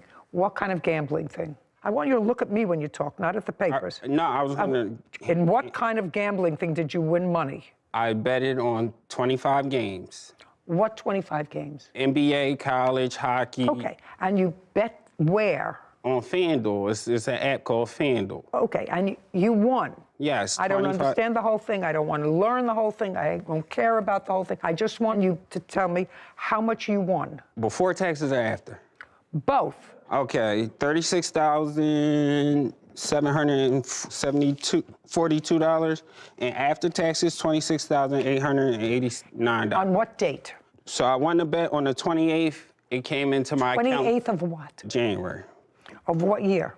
This year. And you had been living with Miss Hall for 2 years? Prior, yes. Okay, and you were working according to you all of that time? Yes. Okay, good. Were you paying any rent to Miss Hall? I have receipts. Yes, I want to see those. How much rent were you paying? So when I met Miss Hall... I don't want to go back to the year, Gimmel, sir.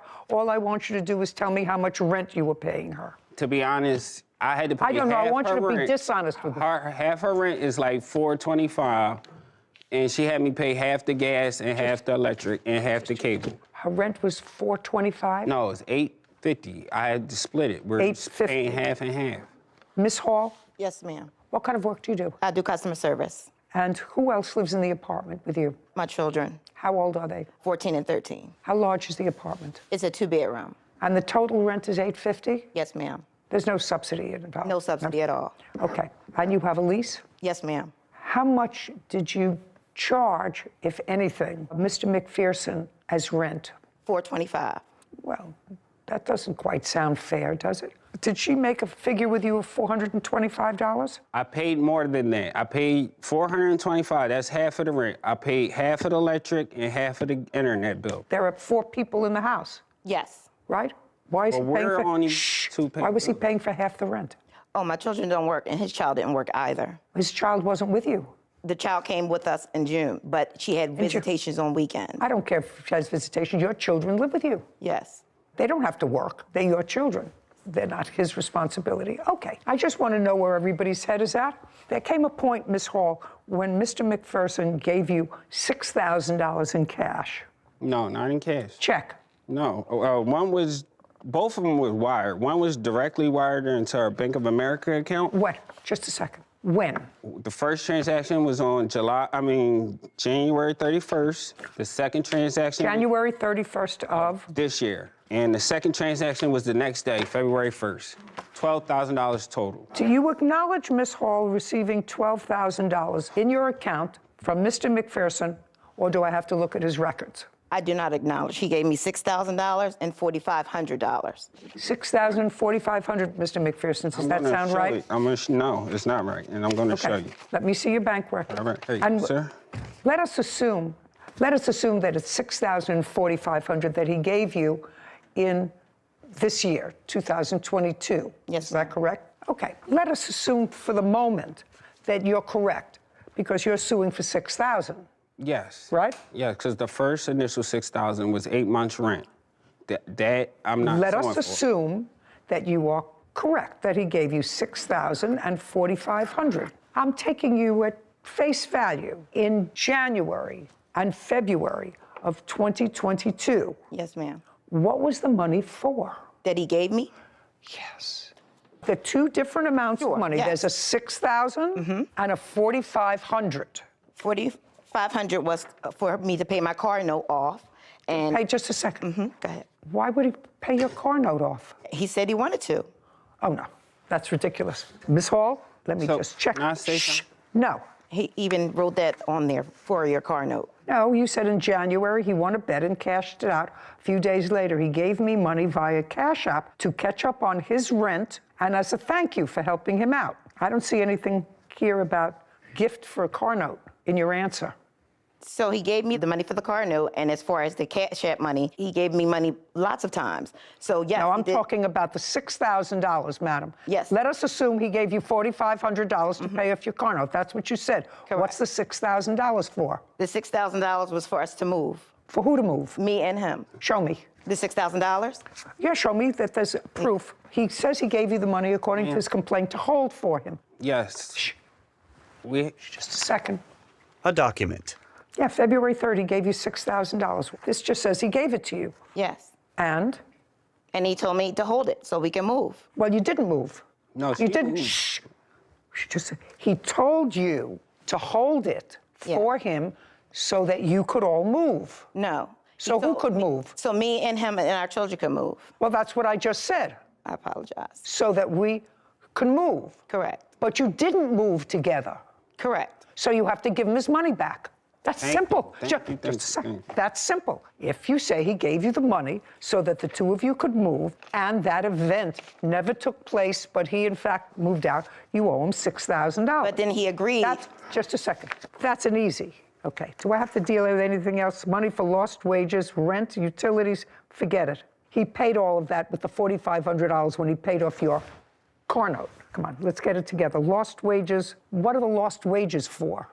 But then I had to take off from work because of the PFA, and I had to take off from work to go file out the court and things like that. But in the midst of him saying the $6,000, he didn't pay rent. He didn't pay all of his rent. He paid off your car note. You owe him $6,000. Your counterclaim's dismissed. We're finished. Thank you very much. Okay. This court is adjourned. Natasha. Well, I don't agree with the judge's decision. I don't think I owe him the money. That's what women do. Because he gave me a gift and he didn't pay rent. I also spent $2 grand on her in gifts. What's done is done. I'm taking a break from women for quite some time now.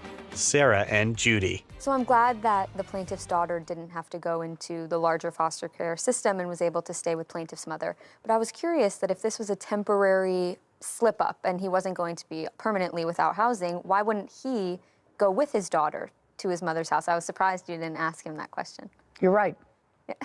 You're right. Yeah. That's a curious question. To me, it just seemed like it might have been a better situation to crash at your mom's house with your daughter. With for your a while, daughter. But I'm not sure whether I have that whole story because they continued the child in care for a period of time, at least for almost 2 years, because he didn't have custody of her while he was living with the defendant. well, one easy part of the case was that he was owed his $6,000 back. That's all that we was had to deal with. Yeah, that was easy. Once she got her hands on that $6,000, and he was no longer in the picture, it was hard for her to give up. Yep. Title, Judy Justice. Have you been cheated?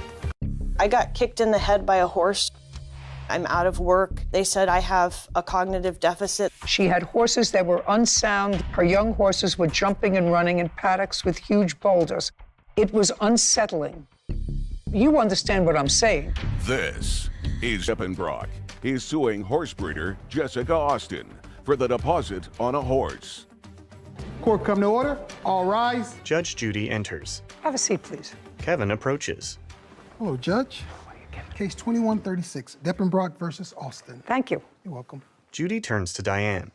Dippenbrock. Yes.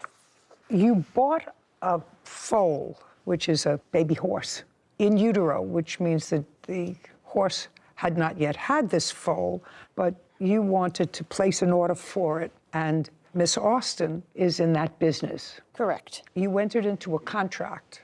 By the way, what is the gestation period of a horse? Roughly 340 days. And at what period in the horse's pregnancy did you enter into this contract with the plaintiff? Roughly 3.5 months into the gestation. Okay.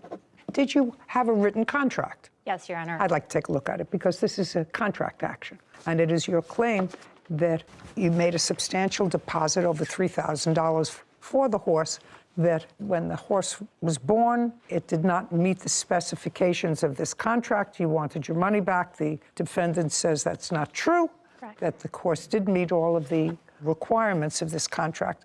The one specifically that you're referring to is something in this contract, which I will read, I assume, that says that the horse must be, once born, insurable within the first 2 days or 48 hours of its birth, and that this horse was not insurable within 48 hours, and therefore you decided to terminate the contract.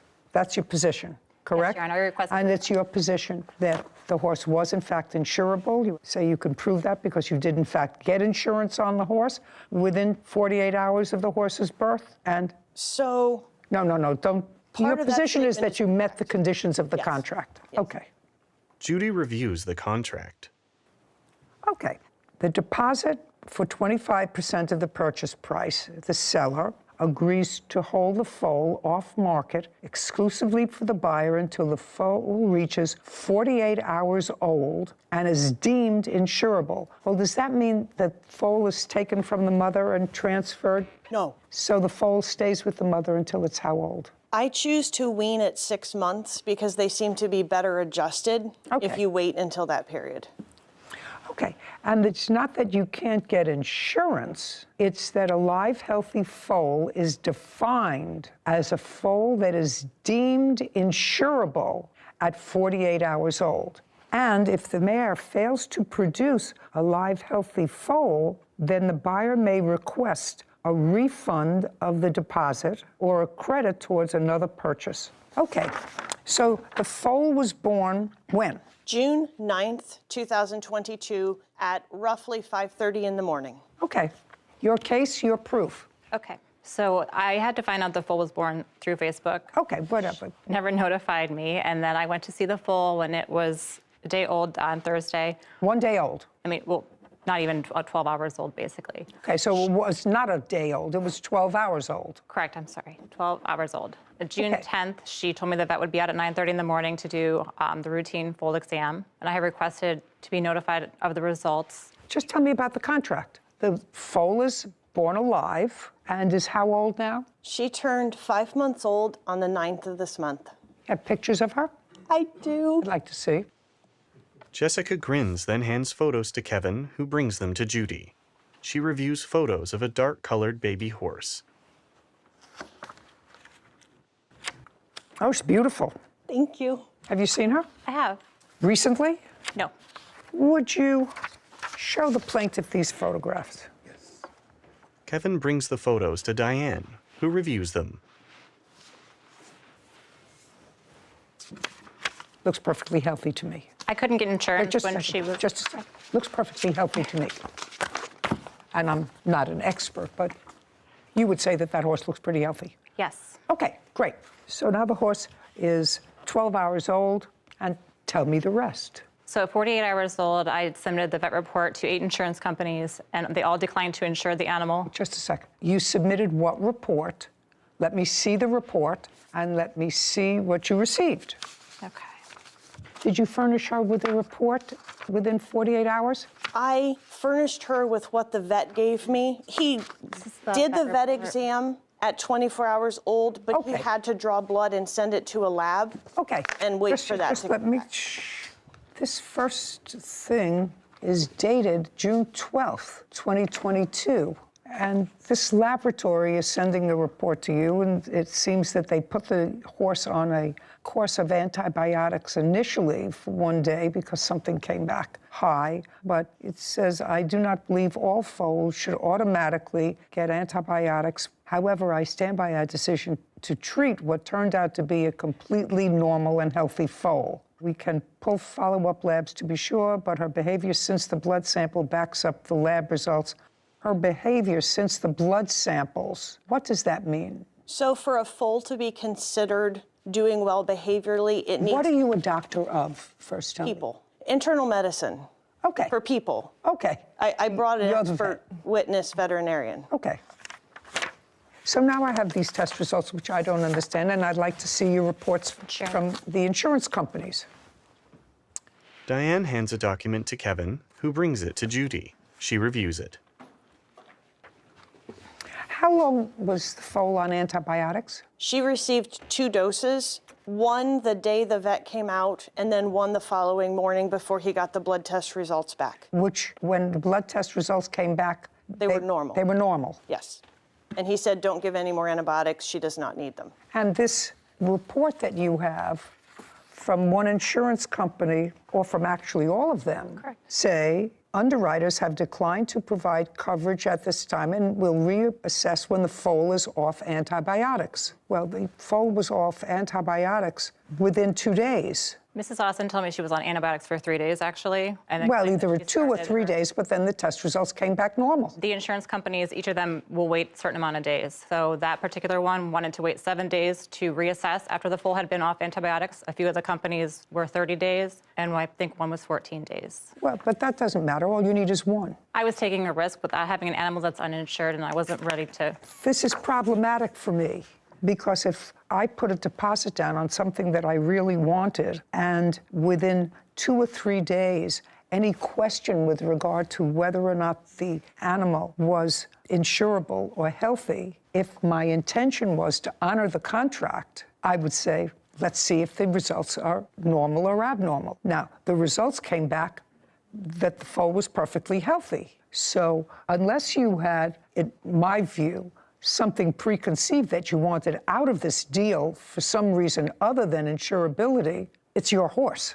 I signed the contract based on the fact that she could be insured. The year before, I purchased another in utero, and that foal was insured at 24 hours old, and with the same type of contract. I wasn't going to enter that's into all a right, contract. but that's all right. You understand what I'm saying I to you. understand, You but understand what I'm saying to you, because my problem is, after I made the deposit, according to you, some things came to my attention that gave me anxiety. This is before the foal was even born. I learned about several of plaintiff's horses that had to be put down. She had horses that were unsound, lame, and missing eyes. Her young horses were jumping and running in paddocks with huge boulders. I also found out that she tried to sell the mare that was pregnant with my foal to a friend of mine.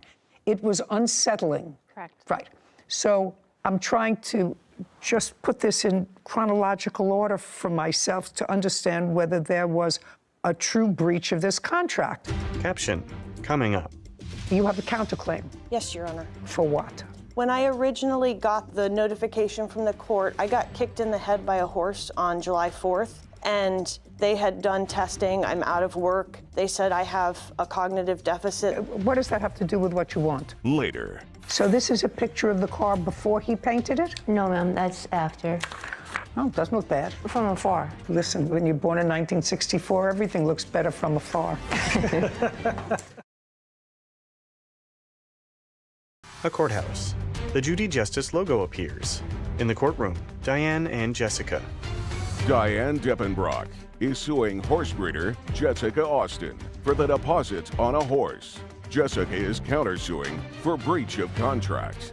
The foal is born on the 9th of June. Correct. Was given a dose of antibiotics on the 10th of June. Correct. Because they were suspicious of something before the blood was drawn. Correct. Given another dose of antibiotics in the morning of the 11th. Correct. The blood results come back on the 12th, which indicates that the horse was totally normal, and you advised her, correct? That the I test immediately result... forwarded the email to her, correct. Okay, now the foal is 50 hours old, and you're told that the foal is totally healthy. I'm not sure that I'm comfortable with your position that there was a material breach of this contract. I think that a perfectly healthy horse was born, and it was within a reasonable period of time, may not have been 48 hours, but if they were being very cautious in starting the course of antibiotics. You're the vet. Stand up and tell me if I'm not seeing something. The vet who saw the horse, was that you? It was not. Okay. Evidently decided that to be very cautious, they would await the blood test result on the horse, on the baby, and start a course of antibiotics that could be stopped if the blood tests came back normal, which they did within a day. Oh, I don't think that there's been a material breach of this contract by the defendant. I think that you're obligated. If she wanted specific performance, that's fine, but you're not entitled to your deposit back. I have an email from the insurance company from the 21st when she finally told me that the foal was insured. Just a second. I can't take that risk for 2 weeks on an animal. That No. Get insurance on. No. But your problem is, it wasn't 2 weeks. Your problem was, it was less than a day within adding it on to that 48-hour period. And I have to determine whether that was a material breach of the contract. Certainly, if the lab results came back that show that there was any deficiency in the horse, I would say absolutely you're entitled to your deposit back. But they did not. They came back and they said that a vet wanted to be very cautious but the vet turned out to be wrong. My contract didn't state anything about a vet. I'm telling you, I don't find that one day was a material breach of the contract, because if you had then on the third day sent the normal blood test results out to the same insurance company, the insurance company would have found that the horse was insurable. They wouldn't, because they wanted to wait 7 days until the horse was off antibiotics. Then you wait 7 days. That's still not a material breach. She's not asking you for the rest of the money. So something would have happened in those 2 weeks, I would have been out $9,000? That is not just a second. accurate. You were not. You weren't going to take the horse until the horse was 6 months old. I wasn't going to take the horse if it wasn't if it couldn't be insured. Well, it could be insured. It turned out that the vet was cautious and you were wrong. And I believe that you had already made a decision in your mind. I had not already made a decision. Well, I find that there's not a material breach. You don't get your deposit back. Now, horse is yours. You have the counterclaim. Yes, Your Honor. For what? $1,500 for my lawyer costs and another $100 to file the counterclaim. For your lawyer's costs for what? When I originally got the notification from the court, I got kicked in the head by a horse on July 4th, and they had done testing. I'm out of work. They said I have a cognitive deficit that they're working. What does that have to do with what you want? I mean, I'm sorry about that, but what does I that obtained a lawyer to represent me in court because I didn't know if I would be capable of representing myself. Oh, well, but you are perfectly capable of representing yourself. You don't get your deposit back. So now you have a perfectly healthy horse that you can sell, and hopefully sell for the same amount that you sold it to the plaintiff for, and pay your attorney's fees. Do you understand? Because she lost her deposit. I don't think that there was a material breach of a contract with an extra 1 day to get normal lab results back. The case is dismissed. We're done. Thank you very much. This court is adjourned. Jessica. As the judge read from the contract, as the seller, I assumed all risk on the foal until she was 6 months old. Put a lot of money to make an investment in, and you want to make sure that your assets are covered and that the horse can be properly taken care of if something does come up. Therefore, the argument that the buyer would lose anything if something happens to the foal is inaccurate. I'm really happy with the 2 horses that I have, and I'll continue to stick with the ethical breeders that I know. And the insurance that we obtained was based on the exam at 24 hours old. Therefore, we have proven that we upheld the contract. So one interesting thing about that case is, as I was looking at the calendar of what day the horse was born and when the vet came out first and when the results came back, the horse was born on a Friday, and then the vet came out Saturday, and I was surprised that any lab sent labs back on a Sunday. So in a business that's so dependent on something you can't control when the horse is going to give birth, why would the defendant put in her own contract a 48-hour, such a tight window for insurability for the horse? Maybe it's standard practice. I don't know standard practices for horses or anything like that. But you're right, it's a tight window. And my guess is, although I could have asked the question, probably standard in that industry, I'm not sure.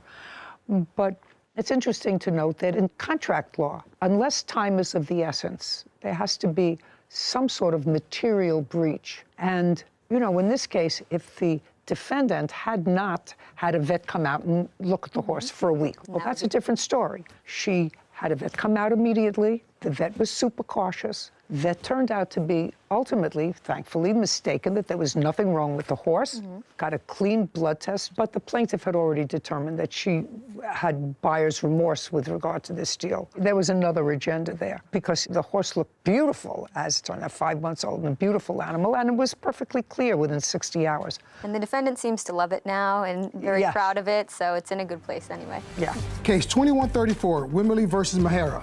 All parties, please step forward. Tina Wimberly is suing auto body worker Robert Miera for a refund of a 1969 VW Bug paint job. Miss Wimberly, tell me about this car that you have. So I have a 69 Volkswagen Beetle. I've had the car for about 20 years. Where did you buy it? In Salt Lake City, Utah. Is it a bus or a bug? It's a bug. My goodness, I remember everyone had one of those cars. The whole world had those little bugs when they came out. Except me, scared to death. Okay. Anyway, you've had it for a long time and you try to keep it restored. Do you have a photograph of it? I do, yes, I'd like to ma'am. take a look at it, please. Caption coming up. you acknowledge as unsatisfactory because you said, I didn't I'll acknowledge. fix I said I'd take care of it. And a good gesture to try to make things work with her. I did not deny her any kind of service or say, go get lost until she started cursing at me. No. She didn't tell you she was cursing at me, you know?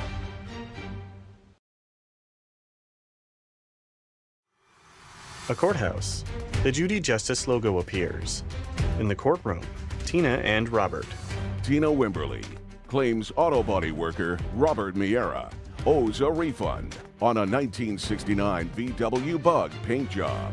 As you're getting that, the case is simple. You want your money back for a bad paint job that you say that Mr. Miera did on the car.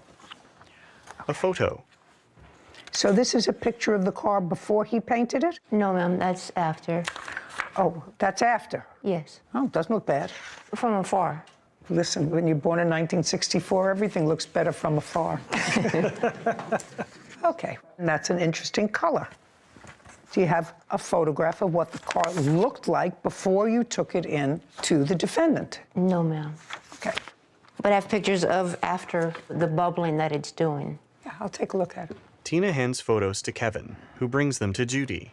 She reviews images of bubbles in the purple paint on the hood of the vehicle.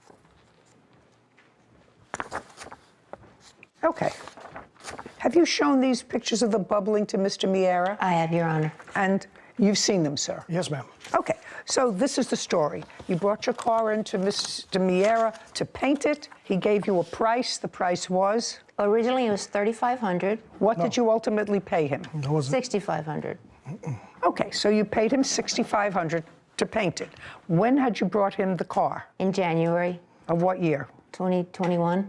And when did you pick the car up from him? May of 21. I was moving from Albuquerque, New Mexico to Louisiana, and as May got closer and closer, I kept telling him, I'm leaving, I'm leaving. You Okay, know. the car was there from January until May. Yes, ma'am. You picked the car up in May. Was it ready in May? Yes, ma'am. When she picked it up? Yes, it was ready when she picked it up. When had you painted it? Probably painted it at the beginning of April. No, ma'am. Is that when you started sanding it down, I assume? Oh, no, she actually sanded the car down herself. So the car was completely sanded when you got it? No, it wasn't completely sanded. We had an agreement that she was supposed to help me repair the car.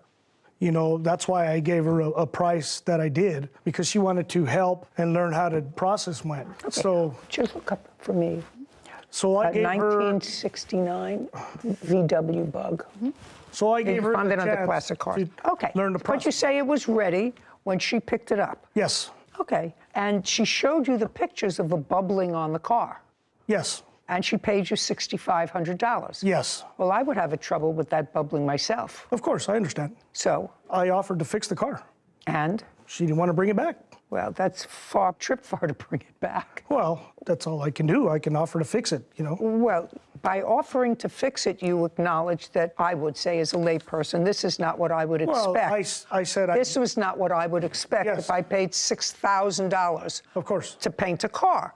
And what steps, because this bubbling seems to be in various spots of the car, so it's impossible, and I'm a layperson, you know, I went to law school. Yeah. I didn't go to mechanic school or painting school, but I've lived a long time, and when you have spots like this on anything, either a wall or a car, you can't just spot fix it, right? No, you can spot fix it. It's all over the car, Your Just a Honor. second. Yeah. Well, it's been my experience that you can't spot fix it because this is a bright color. It was done now almost a year and a half ago, and you're not going to be able to match colors because car colors like bright ones fade.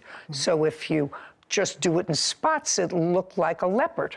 Well, not necessarily. Not necessarily. There's ways to adjust the paint, the color of the paint. Well, you can tint Mr. Miera, she is not bringing the car to New Mexico when she now lives in Louisiana. Yes. Because that would cost her.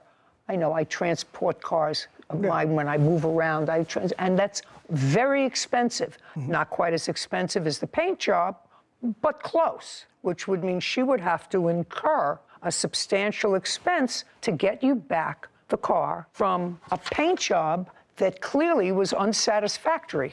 Well, that you acknowledge is unsatisfactory because no, you said, I didn't I'll acknowledge. fix I it. said I'd take care of it in a good gesture to try to make things work with her. I did not deny her any kind of service or say, go get lost until she started cursing at me. No. She didn't tell you she was cursing at me, you know?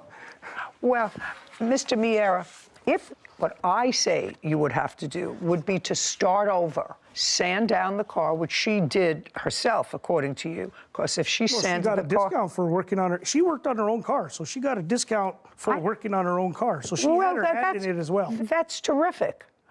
You're going to give her back her money, $6,500. Judgment for the plaintiff. We're done. This court is adjourned. I think when she transported the car, the moisture and the climate that she took it to may have played a factor in... I totally disagree with what he said because I took it from his house, put it in another van. And having the car bubble like that, but, you know, I'm not sure. There's a lot of things that could happen. And the moisture, with what he's claiming, there's no way. I tried to rectify the situation and it didn't work out, so... Time to get it looking good again. Sarah and Judy. You never got back to me about how much the 1969 Beetles were worth. And I was surprised because reading the papers, reading a $6,500 paint job, I was surprised at that. Like, that was very expensive to me. But then when I looked up how much the cars are worth, they're worth anywhere between $12,000 and $35,000 for a nicely kept, maintained vintage car, similar to the one that I saw briefly in the photos. I'm sorry for not getting back to you. It's okay. I got caught up. But I think you made the right call because after the paint job, we saw the damage or the bubbling, and I know that you or I would not be satisfied with that paint job on an asset that was worth that amount of money. Of course. So I think the right thing happened. I'm sorry. Forgive me. It's okay. I'll try not to do it again. You. Title, Judy Justice. Want justice? Go to judyjustice.tv. Before you could move into the house, you had to upgrade the electric. Correct. You were dissatisfied with the company. I had it signed off, but it was signed off when the job was half done. That's your problem. You want to sign off when something's half done? Fine. I wouldn't sign off when my hair was half dried. This is Judy Justice. Are suing John's former client, Cynthia Booth, and her fiancé, Dwayne Burnley, for posting damaging reviews. Court come to order. All rise. Have a seat, please. Kevin approaches the bench. Hello, Judge. How are you, Case Kevin? 2079, Frazee versus Burley Booth. Thank you. You're welcome. Mr. Frazee, you are an electrician by trade. Correct. And how long have you been in that business, sir? Since 1986 as a license and 1978 as an electrician. Now, maybe a decade ago, you're going to give me the exact year, month and year. You were called to do a job for this lady. Your last name is? Booth. Miss Booth. And you did an electrical job for her. We'll go into it more fully in a minute. When you were doing that job, you brought in a helper. This gentleman whose name is Mr. Burnley. That's correct. And before you brought in Mr. Burnley, I gather from the papers, Mr. Burnley did not know Miss Booth. Would that be a fair statement? That's a fair statement, but he did not bring me in. I was actually just driving down the street, and I'm new to the mountain, and I drove by and saw Mr. Frazee there, and I was... Listen, this is not Gone with the Wind. This is not War and Peace. I asked you a simple question. Before you were brought in on the job, you didn't know Miss Booth. That's correct. Right, and that was about 10 years ago. Correct. Since that time, since you were brought in on the job, you and Miss Booth have gotten to know each other a lot better. Correct. And I assume that by a lot better, that the two of you live together. Correct. And you've been living together for how long? Since November. Of this last year, yes. November of 2021. But prior to that, you were social friends. Correct. And that social friendship started when first introduced to her at this job. It's the first time you met her. Oh, that's the first time I met her, correct. Correct. This is your problem, and this is the nature of your lawsuit. You allege that you did a job for Miss Booth almost a decade ago, and you came to ascertain that Miss Booth and/or Mr. Burnley had written some negative reviews about your company, currently wrote negative reviews about your company based on work that you did 10 years ago. Yes. That's your complaint. And you asked them to take them down. First they did, then they didn't. You found other ones posted in different areas. Now, Mr. Burnley, Are you a working man, sir? Yes. What kind of work do you do? I'm an electrical contractor in Big Okay. Now, at the time that you first met Mr. Frazee, did you have your own company? Yes. You had your own company. Yes. In what year did you do Miss Booth's job? I did it on April 30th, 2013, Your Honor. That's not correct. That's not correct. Shh.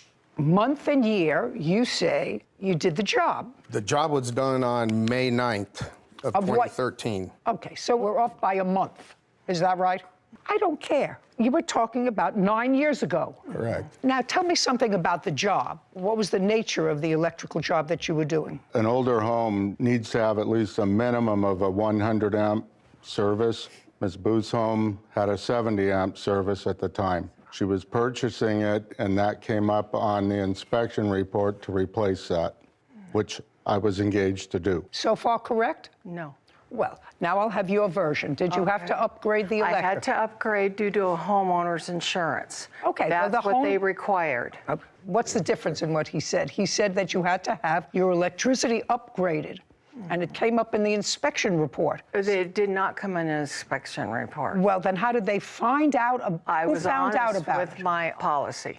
What do you mean you were honest with your policy? Well, they asked me what year the house was and what amperage it had, and I said 75. And your insurance company said to you, it has to be 110. 100. Or 100. Yes. Before you could move into the house, for one reason or another, you had to upgrade the electric. Correct. Okay, and you hired Mr. Frazee to do that. Yes, they were my friends. I don't care whether he was your friend or not. If he was your friend and he was a vet, you wouldn't have hired him to do your electrical work. Of course He was not. your friend and he was an electrical contractor. Right, correct. And when he came to your house to look at the job, did he come alone or with a helper? Alone. Once you change the ampage in a house, do you have to get somebody from either the county or the city where you live to sign off on it? That's either a yes or a no. Yes. And once Mr. Frazee did that, modified the ampage, did you have an inspection? Yes, Your Honor. Do you have that inspection? Yes. I'd like to take a look at it. And the job was not... I didn't ask you anything. That also includes Mr. Burnley's inspection. Just a second.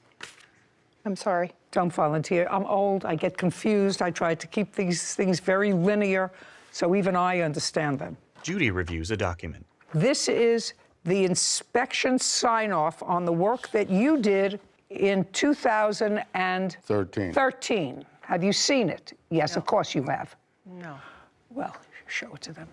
You do remember that you had to have an inspection afterwards. Of course. Ms. Booth. Of course. Okay, it's just common sense. If you didn't have the work done and you said to your insurance company, I had the work done, the insurance company would say to you, show me proof that you had the work done, otherwise we're not giving you insurance. Correct. So you know you had an inspection after he completed the work. It wasn't after the work. The work was never... Shh. I didn't ask you anything. Okay. But I will answer for you. She wasn't... You can. Okay. You can. So the insurance company accepted your word that the work was done? Yes. Okay. Can I have that back, please? And I did tell them I had it signed off, but it was signed off when the job was half done. That's your problem. You want to sign off when something's half done? Fine. I wouldn't sign off when my hair was half dry. Caption coming up.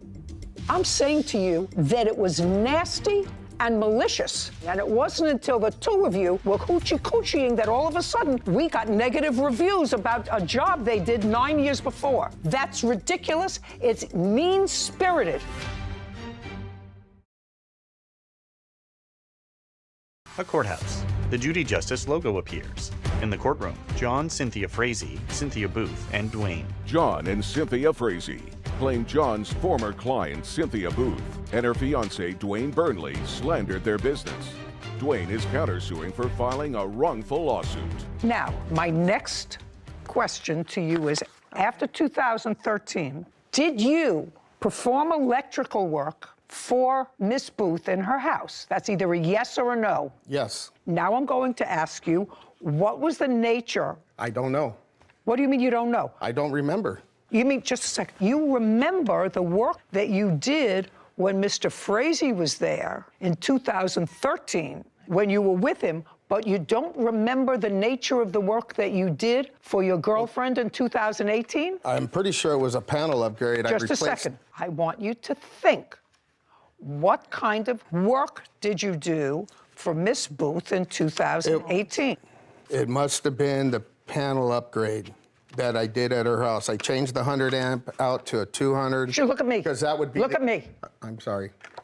So you changed the 100 amp. Shh. This is not my strong suit, and I have to tell you something. Of the 100 million people who are watching this, they're going out to get a cup of coffee right now. You changed the 100 amp that he had done in 2013 to a 200 amp. You upgraded it in 2018. And put a surge protection system And in a her surge house. protection. Yeah, now I do recall.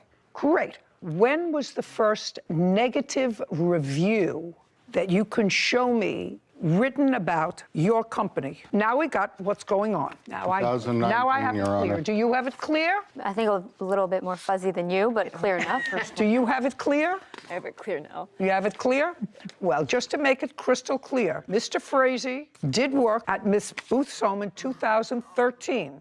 It was electrical work. It was electrical work performed by him with the help of Mr. Burnley, because in order to get a homeowner's policy on her new house, she had to upgrade to satisfy, according to you, only insurance. Correct. That's what you say, from 70 to 100 amps. Yes. Look, this whole new thing at my age, I'm learning. Now, evidently, they liked what they saw in 2013, and that materialized into a romance. Good for you. And in 2018, I assume he was living there? No. When did he move in? November of. Shh. November of last year. Yes. Okay. But you were dating in 2018? Yes. Yes. In 2018, Mr. Burnley, not with the help of the plaintiff, replaced and upgraded the 100 amp to 200 amp, which is much better because I know that I have 200. That's, you have to plug things in. It's 110, 220, right? Yeah. 110, 220. And he put in a surge protector. Now, even I know what a surge protector is. Correct me if I'm mistaken. That means if there's an overload, a lightning strike, whatever it is, it protects it so the whole board doesn't fry and everything turns off, and then you have to replace all the wires go zzz. Am I right? Right. So he upgraded the system and touch of necessity what Mr. Frazee did in 2013. No question, had to do that. Now I'd like to see the negative reviews and when they started. The first one we found was in 2019, Your Honor. Well, are these in order? This was... That's the most current one that was in February of 2022. Did you write this? Frazee Electric, he was supposed to do a panel change and never put rods in and fried my electronics in my home and garage opener.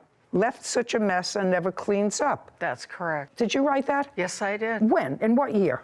It's about 3 years ago. 3 years ago, 2018. Approximately. About when he changed the electrical Yes, system. Just a second. Okay. About when he changed the electrical system. All right, then you wrote something. I will not even write this company 1 star due to the unprofessionalism in completion of work. Hired this electrician to do a 100-watt panel, never grounded, never finished, and left a mess. He's known for not cleaning up. Had to hire another electrical contractor that was most professional. Now, when did you write that review? About the same time. 2018? Yes, on a different review. That was a different one.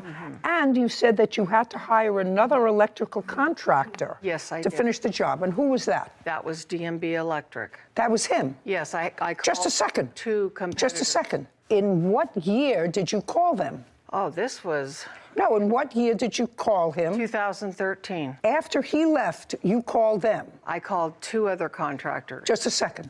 Did you end up using Mr. Burnley? Yes, I did. Okay. So back in 2013, you were dissatisfied with this company. Yes. Let me follow this. 2013, you were dissatisfied with the company.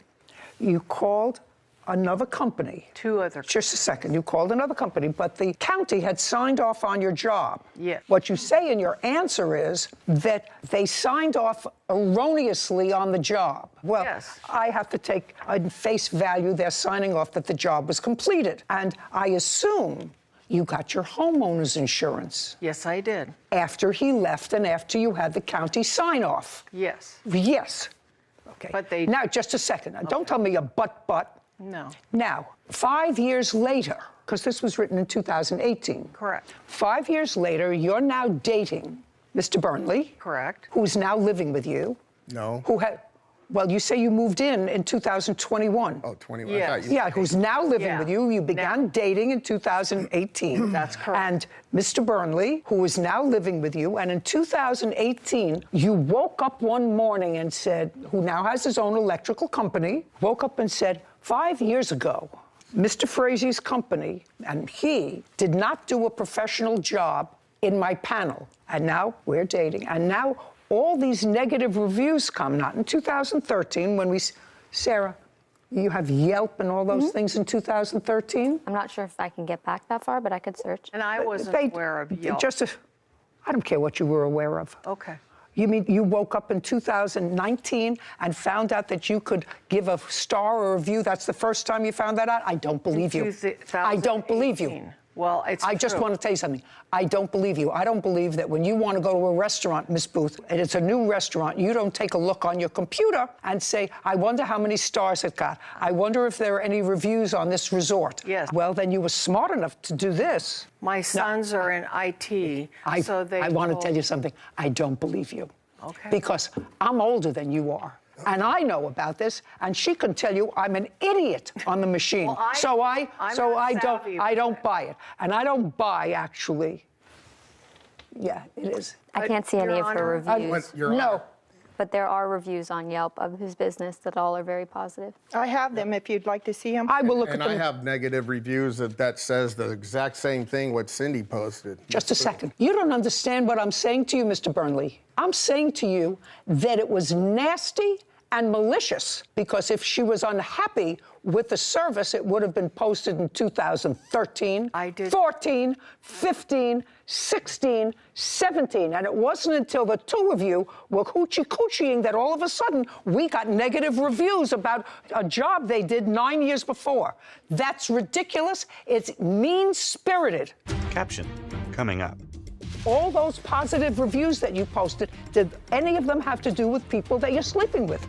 That's a question. No, No, of course not. Of course not. I'm not that kind of girl.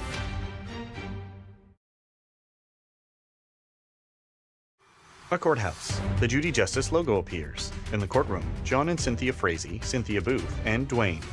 Electrician John Frazee has accused his former client, Cynthia Booth, of posting damaging reviews years after the job was completed. It's mean-spirited. That's not correct. Just a sec. You say it's not correct. Well, I'm I'm looking saying- at the timeline. I'm looking at an inspector's report. Right. Who is a disinterested party, who signed off on an electrical work. I'm listening to Mr. Burnley, who 5 years later did work that replaced his work from 100 amps to 200 amps with a surge protector, and all of a sudden, you start writing negative reviews about their company. That's the timeline. And if you want to try to fill me in and make me feel as if I made a mistake, I'll give you 30 seconds to do it. Okay. Yes, we started seeing each other in 2014. And my sons are in IT administration, and they had told me, Mom, you don't know Don't about tell me Yelp? what your sons, don't tell me what your sons Okay, told you. I didn't know about Yelp or Google reviews back at that time, because I'm not computer savvy. You want to know something? I don't believe you. I don't believe you. I'm almost 80 years old, a lot older than you are. And I know that if I want to look something up, which I do occasionally, I look something up and I say, did so-and-so eat at this fish restaurant? It's a new place, it's a new town. I'm going to go there and take a look at it. I know how to do that. I know. And I'm an idiot, and I'm an idiot. And if you just found it out, if you just found out how to do it, then there was no reason for your first review to be about his company. No. About a job that was done. 91 other reviews I've posted. Just a second. Positive or negative? Positive. Are you sleeping with any other electrician? No, I'm not. Just a second. That's the end. All those positive reviews that you posted, did any of them have to do with people that you're sleeping with? That's a question. No, No, of course not. Of course not. I'm not that kind of girl. What I'm telling you is the timeline doesn't make sense. These nasty reviews written about a job that started 9 years before, in this case, 6 years before, now that you are sleeping with a head of an electrical company, don't make sense. And my nose tells me if it doesn't make sense, it's not true. Now, when you came back a month later, what else did you do? Didn't clean up a mess. Just a second. Didn't clean up a mess. Yes, I cleaned up the mess. You cleaned up what mess? My mess. He your doesn't mess. clean up his mess. Well, you didn't. That's what you told you. No, I have other reviews of other people on the internet that posted that. I'm asking you a question. You didn't clean up his mess. I didn't clean up his mess. I misunderstood you. Okay, well, that's what I said. Sorry. You didn't clean up his mess. No, I cleaned up his mess. And didn't write a review. Well, I didn't know about you. I'm telling you, you can say it until the cows come home. I don't true, Your believe Honor. you. I don't believe you. And I don't believe that the first year that you found out to write a review is when you and Mr. Burnley started a relationship. I just don't believe it. No. And I think it's mean-spirited. You have to know, Miss Booth, I think it's mean-spirited. But we were seeing each other in 2014. You were seeing each other in 2014. Yes. You have a company, sir? Yes, I do. You have a company? Yes. Are you licensed? Yes. What's the name of your company? DMB Electric Inc. Just would you take a look at that, Sarah? It'll be under DMB Electric Services Inc. And in what year was your company formed? This one, 2013. He had a prior one. I had a prior one. 2013. Yes, Your Honor. Was that before or after you did her job with him?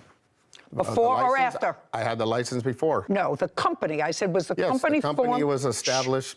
Careful, because she's a whiz with the computer. No, that's good. Was your company formed before? Yes, Your Honor. Before you did the job with him? Yes. Okay, in what month in 2013?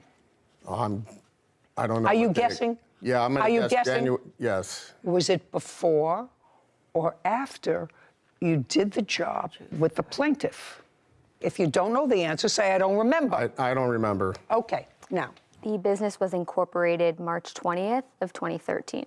Does it have any reviews? Only 4 from the past 2 years on Yelp, all positive. By the way, did you ever write a review for him? Did you ever write a review for Mr. Burnley's company? Is not an answer. Did you ever write a review for Mr. Burnley's company? Stop shaking your head, Mr. Burnley. Did you ever write a review for Mr. Burnley's company? No. Okay. I don't know what it is that you didn't understand. Sir, you didn't say much. You don't have to say much. I got what went on here, and I think it was mean-spirited, and you're suing for $10,000. Yes, I think that their reviews and the abuse of the critique of your business warrants the award of $10,000. You have a counterclaim. Which one of you has a counterclaim? I do. Yeah, I'm going to tell you something. Your counterclaim's dismissed. I think that you were a co-conspirator in her writing these reviews. Was not. Counterclaim is dismissed. Judgment for the plaintiff in the amount of $10,000. We're finished here. Thank you very much. Your Honor. This court We're is done. adjourned. Outside the courtroom, John, then Dwayne. During the COVID shutdown, when nobody had any work in a small community of 5,500 people, that's what they chose to do. Hey, I'm glad it's behind me, man. That's all I can say. He was just getting his license, and I helped him begin his business, and this is how he serves me. Sarah and Judy. I agree with the judgment, but why $10,000? That seemed a little high for me. You can permanently hurt somebody's business, their livelihood, if you write a negative review. Because people more and more rely on the internet when they seek a service, rely on somebody else to say, I've had a good experience or I've had a bad experience. I believe, based upon the timeline that we heard, that the defendants wrote these reviews for a reason other than bad electrical work. Because if there was bad electrical work, that would have shown itself between 2013 and 2018 when her fiance redid the whole system. Or it wouldn't have passed the inspection. Or it wouldn't have passed the inspection. So that, to me, is malicious. I think you have to get a real wake-up call. And to me, $500 doesn't do it. It's malicious, and I don't think he has to show any real damages other than the reputation of his business has been sullied by someone for malicious reasons having nothing to do with work that was performed 9 years before. And I'm perfectly comfortable with that judgment. Title: Judy Justice. Have you been cheated? Go to judyjustice.tv.